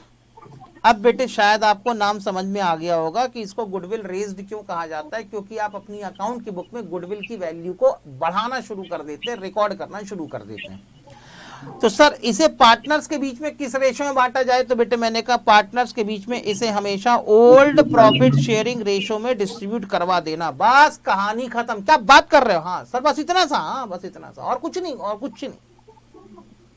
खत्म हो गई पहली मेथड। हाँ बेटे पहली मेथड खत्म हो गई। तो बताओ बेटे पहली मेथड कौन सी? Goodwill raised. गुडविल जब भी आपको रेज करनी होगी तो एंट्री क्या बनेगी? सर एंट्री बनेगी goodwill account is to be debited and partners old partners capital account is to be credited. इतना क्लियर है? Yes sir. और किस रेशो में गुडविल बटेगी? सर ये गुडविल बटेगी ओल्ड प्रॉफिट शेयरिंग रेशो में। ठीक है सर डन। सर अभी आपने कहा कि हमारे पास मेथड नंबर 2 भी है। मेथड नंबर 2 क्या है? तो बेटे मेथड नंबर 2 कहती है कि गुडविल को रेज किया जाए, goodwill raised, goodwill raised and return of immediately. Sir अब ये क्या मामला है? Return of immediately. तो सुनो, पहली मेथड आपने पढ़ी गुडविल रेज, अभी लिखना नहीं है बेटे, पहले ध्यान से सुन लो। जैसे ही आप गुडविल को रेज करोगे तो आपने एंट्री क्या बना दी? Goodwill account debit. Goodwill Goodwill account to partners capital account in their old profit sharing ratio. Goodwill आपके लिए क्या है? एसेट है, लायबिलिटी है, इनकम, एक्सपेंस, Asset. कैपिटल क्या है? एसेट एसेट है। और अगर एसेट है तो फाइनल अकाउंट बनाते समय कहाँ पे दिखाओगे इसको? एसेट बैलेंस शीट में। बैलेंस शीट में एसेट साइड में दिखाओगे। ये लो बेटे बिल्कुल ठीक, ये बन रही है बेटे आपकी बैलेंस शीट। आप इस तरीके से अपनी बैलेंस शीट बनाएंगे और एसेट साइड में आप अपनी गुडविल यहाँ पर दिखा देंगे। ऐसी प्रेजेंटेशन करना पड़ेगा, हाँ या ना? Yes sir. लेकिन बेटे जब इस तरीके से आप प्रेजेंटेशन करने जाते हैं तो अचानक आपके रास्ते में आ जाता है AS 26, अकाउंटिंग स्टैंडर्ड 26। इसका पूरा नाम है अकाउंटिंग फॉर इंटेंजिबल एसेट, या इसका नाम है इंटेंजिबल एसेट। ठीक है ना? अब इतना याद नहीं रखना है आपको, मैं सिर्फ कहानी सुना रहा हूं ताकि आपको इसके पीछे का लॉजिक समझ में आ जाए। अकाउंटिंग स्टैंडर्ड 26 ही कहता है कि अगर आपकी गुडविल सेल्फ जनरेटेड गुडविल है, यानी आपने अपनी किसी एडवांटेज की मॉनेटरी वैल्यू निकाली है, कोई भी फॉर्मूला निकाल के, कोई भी फॉर्मूला लगा के निकाली होगी आपने, या तो एवरेज प्रॉफिट मेथड का फॉर्मूला लगाया होगा, या सुपर प्रॉफिट मेथड, या कैपिटलाइजेशन मेथड, या एन्युटी मेथड, किसी भी फॉर्मूले से अगर आपने अपनी गुडविल निकाली है तो ये गुडविल आपके लिए कौन सी गुडविल है? Self generated goodwill. और अगर गुडविल सेल्फ जनरेटेड गुडविल है then it should not be recorded in the books of account. तो AS 26 ने कह दिया कि भैया अगर आपकी कोई भी कौन सी गुडविल होगी? सेल्फ जनरेटेड गुडविल अगर होगी, सेल्फ जनरेटेड गुडविल होगी, तब इसे आप अपनी अकाउंट की बुक में रिकॉर्ड नहीं करेंगे। तो ऐसा नहीं लग रहा बेटे गुडविल को रेज करते से, गुडविल को रिकॉर्ड करते से AS 26 की धज्जियां उड़ा दी बेटे हमने। जी क्योंकि AS26 कहता है भैया सेल्फ जनरेटेड गुडविल है तो रिकॉर्ड ही मत करना। हाँ, अगर गुडविल परचेज्ड गुडविल हो, अगर तुमने किसी को पैसे देके गुडविल खरीदी हो, जैसे पैसे देके मशीन खरीदते हैं, प्लांट एंड मशीन खरीदते हैं, मोटर व्हीकल खरीदते हैं, लैंड एंड बिल्डिंग खरीदते हैं, वैसे ही अगर आपने पैसे देके गुडविल खरीदी है तब आप उसको अपनी अकाउंट की बुक में रिकॉर्ड करो, हमें कोई दिक्कत नहीं है। तो वो गुडविल कौन सी हो गई आपकी? Purchased goodwill. If the goodwill is purchased goodwill, then it can be recorded in the books of account. But if the goodwill is what? Self-generated goodwill, then it should not be recorded in the books of account. Sir ऐसा क्यों? भैया self generated goodwill की जो भी आप monetary value निकालेंगे हमेशा वो सब्जेक्टिव होगी। आपकी मॉनेटरी वैल्यू पे कभी भी कोई भी उंगली उठा देगा। अब आप बोलो कि हमने 20 साल से इतनी मेहनत करी, हल्दीराम वाले अगर कहें कि हमने 40 साल से इतनी मेहनत करी और 40 साल से इतनी मेहनत करने के बाद भुजिया सेव का फॉर्मूला हमने इन्वेंट किया है और ये हमारी गुडविल है, ये हमारी एडवांटेज है जिसके कारण ज्यादा प्रॉफिट कमाते हैं, तो हमने कहा निकालो तुम अपनी गुडविल। हल्दीराम वालों ने अपनी गुडविल निकाल दी। एक बात बताओ बेटे, अगर हल्दीराम वाले कहते हैं कि आज 200 करोड़ रुपए की हमारी गुडविल है, तो क्या मान लोगे तुम 200 करोड़ रुपए की गुडविल है उनकी? नहीं। एक तो सबसे पहले हल्दीराम वाले ने 200 करोड़ की गुडविल निकालोगे तो आप पूछोगे अच्छा हल्दीराम वालों तुम ये बताओ तुमने फॉर्मूला कौन सा लगाया? उन्होंने कहा एवरेज प्रॉफिट मेथड। हमने कहा यही तो गलती कर दी, तुमने तो अपने टोटल प्रॉफिट के बेसिस पे गुडविल निकाल ली, लेकिन गुडविल की वैल्यूएशन तो जो एडवांटेज के कारण एक्स्ट्रा प्रॉफिट कमा रहे उस पर निकलनी थी, तो तुमने फॉर्मूला गलत लगाया, तुम्हें सुपर प्रॉफिट मेथड का फॉर्मूला लगाना था। उन्होंने कहा ठीक है हम सुपर प्रॉफिट मेथड से गुडविल निकालते हैं, उन्होंने सुपर प्रॉफिट मेथड से गुडविल निकाली। अब हल्दीराम वाले कहते हैं कि हमारी गुडविल कैलकुलेट हो गई यहाँ पे 75 करोड़ रुपीस की। मान लोगे तुम 75 करोड़ की गुडविल है? फिर तुम अगला सवाल बोलोगे हल्दीराम वालों बताओ नंबर ऑफ ईयर परचेज कितना लिया है? हल्दीराम वालों ने कहा हमने नंबर ऑफ ईयर परचेज लिए 10 ईयर्स। अब तुम क्या कहोगे? क्यों? तुम्हें कैसे पता कि तुम्हारे कॉम्पिटिटर के पास अगले 10 साल तक ये एडवांटेज नहीं आएगी? तुम्हारे कॉम्पिटिटर तो तुम्हारे फॉर्मूले पे काम कर रहे हैं, और जिस दिन तुम्हारा फॉर्मूले का डुप्लीकेट बन जाएगा, भुजिया सेव का डुप्लीकेट बन जाएगा, उस दिन काय की गुडविल? वो तो मार्केट के अंदर ओपन फॉर्मूला हो गया। अब तो कोई भी भुजिया सेव बना बना के बेचेगा, अब क्या करोगे तुम? तो ऐसी कंडीशन में गुडविल की वैल्यूएशन करना हमेशा एक सब्जेक्टिव मैटर होता है। और अगर आपकी सेल्फ जनरेटेड गुडविल है तो डेफिनेटली आप अपनी गुडविल की वैल्यूएशन करोगे, और जैसी गुडविल की वैल्यूएशन करोगे 10 लोग 10 टाइप की बातें खड़ी कर देंगे वहां पर। हर आदमी तुम्हारे गुडविल की वैल्यूएशन में मीन मेक निकालना शुरू कर देगा, ऑब्जेक्शन उठाना शुरू कर देगा। तो जब कभी आपकी सेल्फ जनरेटेड गुडविल होती है और आप सेल्फ जनरेटेड गुडविल की मॉनेटरी वैल्यू कैलकुलेट करते हैं तो ये हमेशा एक सब्जेक्टिव वैल्यू होती है, और सब्जेक्टिव वैल्यू को कोई भी अकाउंटेंट अपनी अकाउंट की बुक में रिकॉर्ड करने से बचता है। कारण हम तो अपनी अकाउंट की बुक में रिकॉर्ड कर देंगे, हम तो अपनी बैलेंस शीट में गुडविल दिखा देंगे, लेकिन कल को जो यूजर ऑफ अकाउंटिंग इंफॉर्मेशन है, कंपनी के ओनर, कंपनी के मैनेजमेंट पर्सनल, कंपनी के एम्प्लॉय, कंपनी के डेटर, कंपनी के क्रेडिटर, बैंक एम्प्लॉय, कंपनी के bankers, provider of financer, research and developers, क्या बेटे गुडविल की इस मॉनेटरी वैल्यू पे उंगली नहीं उठाएंगे? और जब उंगली उठाएंगे तो एनुअल जनरल मीटिंग में कंपनी वालों से तो सवाल पूछ पूछ के डायरेक्टर के बाल नोच लेंगे ये। तो बेटे डायरेक्टर अपनी फजीते क्यों करवाएंगे? सोचो ना बेटे, कोई भी आदमी सब्जेक्टिव वैल्यू इसीलिए नहीं दिखाना पसंद करता। अकाउंटेंट तो खासकर सब्जेक्टिव वैल्यू दिखाता ही नहीं। अकाउंटेंट कहता है कि ऐसी एसेट की वैल्यू लिखो ही मत जो बाद में झगड़े की विषय वस्तु बने। तो इसीलिए बेटे सेल्फ जनरेटेड गुडविल को अकाउंट की बुक में रिकॉर्ड नहीं करना चाहिए, ऐसा कह दिया 26 ने। अब AS26 की अगर मैं मानूं तो मैंने तो गुडविल रिकॉर्ड करके गलती कर दी, तो इसी से AS26 की बात भी पूरी हो जाए और हमारी गुडविल का जो इंपैक्ट हमारी अकाउंट की बुक में आना है वो भी आ जाए। इसीलिए अकाउंटेंट ने बनाई दूसरी मेथड। दूसरी मेथड क्या कहती है? पहले गुडविल को रिकॉर्ड कर दो। तो बताओ एंट्री क्या बनेगी? Goodwill account debited to partners capital account. Goodwill account is to be debited and partners capital account is to be credited. बताओ बेटे यहाँ पर भी गुडविल किस रेशो में डिस्ट्रीब्यूट होगी?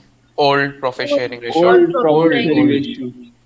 ये मैंने गुडविल रेस करवा दी, लेकिन जैसी गुडविल रेस करवाई AS26 आके खड़ा हो गया, नहीं नहीं नहीं नहीं नहीं नहीं नहीं, तुम गुडविल रिकॉर्ड नहीं कर सकते। Since your goodwill is the self generated goodwill it will not be recorded in the books of account. हमने कहा ठीक है ना, रुक तो जाओ मालिक प्रभु। हमने कहा ठीक है, हमने जितने से गुडविल रिकॉर्ड करी है उतने से गुडविल बेटे यहाँ पे एक काम करते हैं, राइट ऑफ करवा देते हैं। राइट ऑफ करवाने के लिए क्या कर देना चाहिए? सर रेस करते समय गुडविल अकाउंट को डेबिट किया था, राइट ऑफ करवाते समय गुडविल अकाउंट को क्रेडिट कर दो, कहानी खत्म।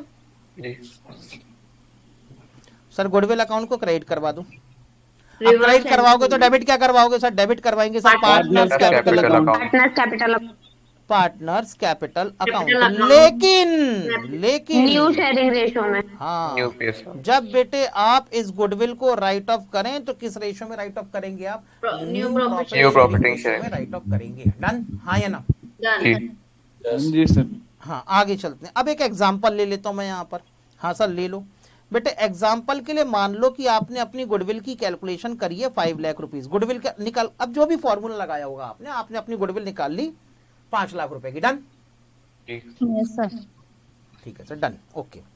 मैंने कहा बेटे यहां पर गुडविल आपने कब निकाली? तो आपने कहा सर हम एक नए पार्टनर का एडमिशन ले रहे थे, एडमिशन लेने के चक्कर 5 लाख नहीं, इसको 6 लाख कर देता हूं। सर हम एक नए पार्टनर का एडमिशन ले रहे थे, नए पार्टनर्स के एडमिशन के समय हमको अपनी गुडविल कैलकुलेट करनी थी, तो हमने गुडविल निकाल ली 6 लाख रुपीस की। यानी केस कौन सा चल रहा था यहाँ पर? एडमिशन। मैंने कहा अच्छा, नया पार्टनर पार्टनरशिप फॉर्म में आने वाला है। मैंने कहा यस। मैंने कहा बताओ एडमिशन के पहले कितने पार्टनर थे? सर 2, ए और बी। इन दोनों के बीच में प्रॉफिट शेयरिंग रेशो कितना था? सर 1:1। इक्वल। अब पार्टनर, नया पार्टनर कौन? सर एक नया पार्टनर आएगा सी। मैंने कहा ए बी सी, इन तीनों के बीच में प्रॉफिट शेयरिंग रेशो कितना? Sir equal. 1:1। Okay, done. तो बेटे अब अगर गुडविल रेज होगी तो किस रेशो में? 1:1 या 1/2? 1/2। और राइट 1/2, ऑफ होगी तो 1/2। किस रेशो में? यस 1/2 1/2 और राइट ऑफ होगी तो 1/3। 1/3 1/3 1/3। ठीक है ना? अब बेटे इसी चीज को एग्जाम्पल में लिख लूं। सबसे पहले जब मैं गुडविल को रेस करूंगा तो एंट्री क्या बनेगी? सर एंट्री बनेगी यहां पर हमारी goodwill account is to be debited, goodwill account is to be debited by ₹6 lakh to तो partners capital. A's capital account. अब नाम भी आ गया ना बेटे, A's capital and B's capital. B's capital. Ratio क्या था? 3 लाख 3 लाख। 3 लाख। बेटे सर रेशो था 1/2, 6 lakh into 1/2, 6 lakh into 1/2 is equal to कितना हो गया? सर ये हो गया 3 lakh 3 lakh. And 3 lakh. Okay, done. आगे चलते हैं। इसके बाद और क्या? सर यहीं पर गुडविल को राइट ऑफ भी करना पड़ेगा। बताओ बेटे गुडविल को राइट ऑफ एस करने के लिए कैपिटल entry क्या अकाउंट होगी? डेबिट। सर अब तो सारे पार्टनर आएंगे। A's capital account debit, B's capital account debit and C's capital account is to be debited. बोलो ठीक। Yes, Yes, sir. sir. Two goodwill credit क्या account. करवाओगे? Two goodwill Goodwill. account. Goodwill account credit करवाओगे। Goodwill Two account lakh. Will be credited by ₹6 lakh. इतना ठीक है? Yes sir. A's capital Ace account will be capital 2 lakh. Debited by 2 lakh, बीस capital account 2 2 lakh, lakh. Seize capital account will be 2 lakh. Debited by ₹2 lakh. ठीक। अब Yes, बेटे sir. दोनों entry की मैं एक समरी बनाना चाहता हूँ। बना दूं समरी? हाँ। हाँ सर Yes, बनाओ। sir. उसमें क्या है? A B C. ए के कैपिटल अकाउंट को आपने क्रेडिट करवाया 3 लाख रुपीस से, बी के कैपिटल अकाउंट को आपने क्रेडिट करवाया 3 लाख रुपीस से। हो गई बेटे goodwill raise? Yes sir. Yes. जी सर। Goodwill raised. लेकिन जब आपने अपनी गुडविल को राइट ऑफ करना शुरू किया तो राइट ऑफ करते समय क्या किया? A B to C बनेगी. सर ए के 2 कैपिटल लाख अकाउंट को डेबिट डेबिट कर करवाया 2 लाख रुपीस से, बी के कैपिटल अकाउंट को डेबिट करवाया 2 लाख 2 रुपीस लाख से, और साथ में सी के कैपिटल अकाउंट को डेबिट करवाया 2 लाख रुपीस से। बेटे मैंने कहा मैं इसका 1 ना लाख का। नेट इफेक्ट देखना चाहता हूं, तो बताओ बेटे ए के साथ में नेट इफेक्ट क्या आएगा? 1 लाख। 1 लाख। 3 लाख रुपीस के क्रेडिट में से 2 लाख का डेबिट माइनस कर दो तो क्या बच गया? 1 लाख का क्रेडिट बच गया। Credit yes sir, balance, 1 lakh का क्रेडिट बच गया। 1 लाख का क्रेडिट। सर बी के 3 लाख रुपीस के क्रेडिट में से 2 लाख का 1 लाख। डेबिट माइनस करो तो क्या बच गया? 1 लाख सर का इसका भी 1 लाख का क्रेडिट क्रेडिट बच बैलेंस गया। 1 लाख। और 2 डी लाख। और सी के साथ में सर क्रेडिट तो कुछ नहीं हुआ, डेबिट हुआ बेचारे के साथ डेबिट में 2 balance लाख 2 रुपीस लाख। का डेबिट। इतना ठीक? 1:1:2। वो जो भी होगा, मुझे रेशो में जाने ही नहीं है। कहा कोई इतना कॉम्प्लिकेटेड बनाने का, सीधा सीधा चलने का ना मस्त एकदम। आगे चलूं? यस सर आगे चलूं। Yes sir. बेटे मैं इसकी एंट्री बनाना अभी सब छोड़ो बेटे, पहले मेरी बात मेरे भी साथ साथ चलो अभी, ठीक है ना? बाकी तुम्हारे मन में जो डाउट आते सब बाद में निपट लेंगे, ठीक? हाँ, बाकी जितने भी तुम्हारे मन में डाउट आते बेटे सब बाद में निपट लेंगे। तो मेरे सवाल का जवाब दो बेटे। मैं इसकी एंट्री एक बनाना account- चाहता हूँ। एंट्री क्या बनेगी? एज अकाउंट क्या? 30 account capital account capital to B's capital. C's capital account is to be debited by ₹2 lakh to A's capital account Yes, capital account. To B's capital account. 1 ये lakh। दोनों credit होंगे 1 लाख और 1 lakh rupees से। Done. Yes sir. क्या यहाँ पर goodwill account debit हुई? No. Goodwill account credit हुई? नहीं No. No, sir. आपने एक ही कैपिटल में से पैसे निकाले और दूसरे के कैपिटल अकाउंट में ट्रांसफर कर दिए, यही किया ना आपने कुल मिला के। Yes sir. हाँ जी आपने सर। क्या Yes, किया, आपके पास में 3 पार्टनर थे, ए बी और सी। आपने सी के अकाउंट में से 1 लाख रुपए निकाले, ए के कैपिटल अकाउंट में ट्रांसफर कर दिए। आपने सी Yes. के कैपिटल अकाउंट में से फिर 1 लाख रुपए निकाले और किसके कैपिटल अकाउंट में ट्रांसफर कर दिए, Yes. बी के कैपिटल अकाउंट में ट्रांसफर कर दिए। ना तो आपने गुडविल अकाउंट को डेबिट किया, ना तो आपने गुडविल अकाउंट को क्रेडिट किया। बोलो ठीक हाँ या ना। Yes, sir. Yes, sir. तो बेटे ऐसा नहीं लग रहा कि आप अपने पार्टनर्स की कैपिटल को एडजस्ट कर रहे हो, यस Yes, सर। sir. और यही है बेटे तुम्हारी मेथड नंबर 3। तो क्या बेटे मेथड नंबर 3 कोई नई मेथड है? नहीं नो No, sir. कोई नई मेथड नहीं है, सिर्फ मेथड नंबर 2 का एक शॉर्टकट है। समझ में आ गई बात? Yes method sir. नंबर 3 में हम कहते जरूर हैं कि हम यहाँ पर कैपिटल एडजस्टमेंट कर रहे हैं, बट इट इज मोर और less it is the shortcut of your method number 2। Done. लेकिन फिर भी क्या करोगे बेटे, अकाउंट की किताबों में एक नाम लिखा हुआ है तो उस नाम को समझना और उस नाम को पढ़ना हमारे लिए जरूरी हो जाता है, क्योंकि एग्जाम के अंदर भगवान जाने क्या है क्या ना है। समझ में आ गई बात, हाँ या ना? Yes sir. अरे किसी को यहाँ कोई डाउट है क्या? No sir. No, no sir. Sir. नहीं है तो चलो आगे। सर चौथी मेथड है नो ट्रीटमेंट। सर ये नो ट्रीटमेंट वाली मेथड कब यूज होती है? मेथड नंबर 4 ये है बेटे नो ट्रीटमेंट। नो ट्रीटमेंट वाली मेथड कब यूज होती है बेटे? अगर आप सी के कैपिटल अकाउंट से, यहाँ पे कौन खड़ा है बेटे? सी। यहाँ पे कौन खड़ा है? ए। यहाँ पे कौन खड़ा है? बी। और इन दोनों के बीच में कौन खड़ा है? Partnership firm. इतना ठीक। अगर सी के अकाउंट में से पैसे निकाले जाएं और उसके बाद ए के अकाउंट में ट्रांसफर किया जाए, सी के अकाउंट से पैसे निकाल के पार्टनरशिप फर्म के पास आते हैं और पार्टनरशिप उसके बाद अगर पैसों को बी के अकाउंट में ट्रांसफर करे, तो ये मेथड कौन सी बन गई? ये मेथड बन गई आपकी मेथड नंबर 3। समझ में आई बात, हाँ या ना? यानी जब भी गुडविल के पैसों के लेन देन के समय पार्टनरशिप फर्म की इन्वॉल्वमेंट हो, पैसों का लेन देन पार्टनरशिप फर्म के थ्रू हो, the money is coming from the new partner and money is distributed between the old partner. तो अगर इस तरीके से पार्टनरशिप फर्म को बीच में रखकर पैसों का लेन देन किया जाए, तब तो पार्टनरशिप फर्म की बुक में रिकॉर्ड होना चाहिए। मानते हो इस बात को, यस और नो? लेकिन मैंने कहा बेटे यहाँ खड़ा है ए, यहाँ खड़ा है बी, यहाँ खड़ा है सी, इनके बीच में खड़ी है बेटे पार्टनरशिप फर्म। बेटे गुडविल के पैसों का लेन देन करना है, लेकिन सी ने कहा कि एक काम करता हूं ना, ए बताओ तुम्हें गुडविल के कितने पैसे चाहिए? ए ने कहा 1 लाख। तो ए सी का कहना है कि ठीक है 1 लाख रुपए मैं तुम्हें डायरेक्टली अभी कैश में दे देता हूं। कहानी खत्म। ए ने कहा डन। सी ने कहा बी से बताओ तुम्हें गुडविल के कितने पैसे चाहिए? बी ने कहा मुझे भी गुडविल के 1 लाख रुपए चाहिए। सी ने कहा ठीक है मैं डायरेक्टली तुम्हें 1 लाख रुपए दे देता हूं। डन? Yes sir done. तो क्या बेटे पैसों का लेन देन पार्टनरशिप फर्म के थ्रू हुआ कि पैसों का लेन देन बिना पार्टनरशिप फर्म के ही हो गया? बिना Outside partnership firm के। होगा। और जब बिना पार्टनरशिप फर्म के पैसों का लेन देन हो गया, पार्टनर्स ने प्राइवेटली पार्टनरशिप फर्म के ऑफिस के बाहर जाकर चाय की टपरी में बैठकर चाय पीते पीते जब आपस में ही पैसों का लेन देन कर लिया, पार्टनरशिप फर्म को इन्होंने बीच में इन्वॉल्व किया ही नहीं, तो क्या पार्टनरशिप फर्म की बुक में कोई एंट्री हो सकती है? No, No, sir. sir. Partnership firm के लिए तो फाइनेंशियल ट्रांजैक्शन है ही नहीं, और जब है ही नहीं तो अकाउंटिंग ट्रीटमेंट भी क्या होगा सर? No treatment. कहानी खत्म। समझ में आ गई बात? Yes, sir.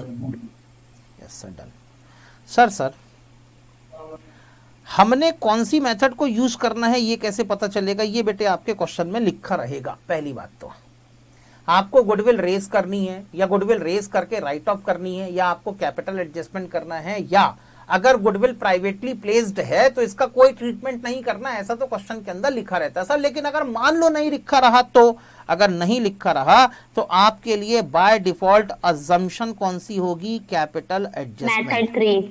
Method 3. Method number 3 आपके लिए बाय डिफॉल्ट एडजस्टमेंट मेथड रहेगी गुडविल के लिए। वो इसीलिए क्योंकि मेथड नंबर 3 आपकी AS 26 को भी फॉलो कर जाती है। ना तो आपने गुडविल अकाउंट को डेबिट किया, ना तो गुडविल अकाउंट को क्रेडिट किया, लेकिन गुडविल का जो भी अप्रोप्रिएट एडजस्टमेंट आपकी अकाउंट की बुक में होना चाहिए, वो अप्रोप्रिएट एडजस्टमेंट प्रॉपरली आपकी अकाउंट की बुक में हो जाता है। इसलिए मेथड नंबर 3 को हमेशा आप अपनी अजम्पशन लेके चलेंगे कि if nothing has been given in the question, in that condition only the method number 3 will be followed. और मेथड नंबर 3 क्या होगी आपके लिए? कैपिटल एडजस्टमेंट होगी। Done? Done sir. Yes, sir. Class खत्म हो गई आज की? अब तो ऐसे कब करते हैं अपन, बाय बाय। किसी के घर में मिलने जाते हैं तब शुरुआत में। सर गुडविल सैक्रिफाइस रेशियो में कब बांटते थे? बेटे सैक्रिफाइसिंग रेशियो में तो बटी है, देखो ना मेथड नंबर 3 के ये अंदर कर तो कायदे से देखो तुमने थ्री क्या में वही किया। है। अरे कायदे से देखो ना तुमने क्या अच्छा, किया ठीक, बेटे, समझ गया सर। समझ गए ना, वेरी गुड, ठीक है ना। सर स्क्रीनशॉट लेने थे। हाँ कहाँ का कौन कौन सा स्क्रीनशॉट लेना बताओ। पहले तो मेथड नंबर 1 और 2 Method का 1, 2, 3, 4 एक वाला। काम करो, रुको रुको रुको रुको रुको रुको, पहले इसका स्क्रीनशॉट ले लो, ये तुम्हारे काम का पूरा। रुको ले लिया सर। रुको रुको। हाँ हाँ हाँ हाँ, रुका हूँ बेटे, रुका हूँ। हाँ डन, चलो आगे चलते हैं। इसके बाद बेटे अगर आपको स्क्रीनशॉट लेना हो तो स्क्रीनशॉट में एक काम करो, ऐसे स्क्रीनशॉट ले लो, इसका इतना लो, ताकि कैपिटल एडजस्टमेंट के समय की अकाउंटिंग ट्रीटमेंट भी दिख जाए और ये कैपिटल एडजस्टमेंट हमने कैसे वैल्यू निकाली है वो भी दिख जाए। इतना क्लियर, हाँ या ना? Yes Yes, sir. सर लेकिन हमने तो बचपन में पढ़ा था वो सैक्रिफाइसिंग रेशियो बटेगी, और आपने तो नाम ही नहीं लिया, ना गेनिंग रेशियो का नाम लिया, ना सैक्रिफाइसिंग रेशियो का नाम लिया। बेटे अकाउंटिंग को जितना कॉम्प्लिकेटेड बनाओगे ना उतनी कॉम्प्लिकेटेड बनती जाएगी। अभी बेटे बच्चों की एक राइम बड़ी चल रही है मार्केट के अंदर, एक मोटा हाथी झूम के चला, मकड़ी के जालों में जाके वो फंसा, मकड़ी को देखा देख के डरा। तो बस वही होता है बेटे अकाउंटिंग के अंदर, है ना। तो बेटे ज़्यादा सेक्रीफाइसिंग रेशियो और गेनिंग रेशियो, इतने हैवी कॉम्प्लिकेशंस अगर अकाउंटिंग के अंदर डालोगे तो बेटे दिक्कतें आती चली जाएंगी, ठीक है ना। इसलिए बिल्कुल सिंपल रखो। बाय बाय, कल मिलेंगे। ये समझ और जब हम रहते तो ओल्ड रेसो और जब उसको बेटे आवाज़ नहीं आ रही है। सर जब हम सीखते रहे तो ओल्ड रेसो में तो हम उसको राइट ऑफ। बेटे इसमें टेंशन मत लो, अभी इसके प्रैक्टिकल क्वेश्चन कल करवाऊंगा क्लास में, ठीक है ना। सर एक बार कल करवाऊंगा बेटे, कल इसको हम डिस्कस करेंगे और डिटेल में, ठीक है। तब तक के लिए बेटे बाय बाय, कल मिलेंगे। Bye bye. हाँ बेटा, सब पहले शुरुआत से दिखा दीजिए। शुरुआत से दिखाओ। अब कहाँ से तुम्हें स्क्रीनशॉट चाहिए? अब ये कह रहे शुरुआत से दिखाओ, मेरे को क्या पता शुरुआत कहाँ से हुई थी। सर आज की क्लास का। हाँ सर आज की क्लास का। बेटे आपका नाम क्या है? सर अरुण। ऐसे सर यहीं से अरुण। ये वाला। लो अरुण, लो बेटे स्क्रीनशॉट लो। सर आपको एक क्वेश्चन व्हाट्सएप करा था, वो देख लेना एक बार शेयर का। एक मिनट बेटे रुक तो जाओ, एक एक करके बेटे सबकी प्रॉब्लम सॉल्व करने दो। ये लो बेटे इसका स्क्रीनशॉट ले लो पहले अरुण। Done done. उसके बाद ये तुम्हारे काम का नहीं है, ये भी तुम्हारे काम का नहीं है। हाँ बस उसके बाद ये अकाउंटिंग ट्रीटमेंट ऑफ गुडविल ही तो काम का था बेटे अपना। भाई बात थोड़ा सा ऊपर एक स्लाइड ये वाली, ये सर इसके ऊपर इसके ऊपर की स्लाइड भी दूं? ये लो। Ability method. अच्छा अरे भाई इसके ऊपर का भी दे ऊपर। ये ठीक है, इतना और करूं ऊपर? Yes sir. ये लो, और बस हो गया। Yes sir. ठीक है डन, चलो बेटे बाय बाय। सर मैंने आपको व्हाट्सअप करा है क्वेश्चन, प्लीज देख लेना एक बार शेयर का। बेटे देख लूंगा, जैसे भी टाइम मिलेगा, फुर्सत मिलेगी देख लूंगा बेटे, ठीक है ना। अगर टाइम मिला तो जरूर देख लूंगा, ठीक है। तब तक के लिए बेटे bye bye. Bye bye sir, bye bye. Thank you sir. Next chapter कौन सा होगा? Admission of partnership form. ये होगा हमारा नया चैप्टर, एडमिशन ऑफ पार्टनर। उसके बाद का अगला चैप्टर होगा रिटायरमेंट ऑफ पार्टनर। उसके बाद का अगला चैप्टर होगा डेथ ऑफ द पार्टनर, ठीक है ना। तब तक के लिए बेटे बाय बाय।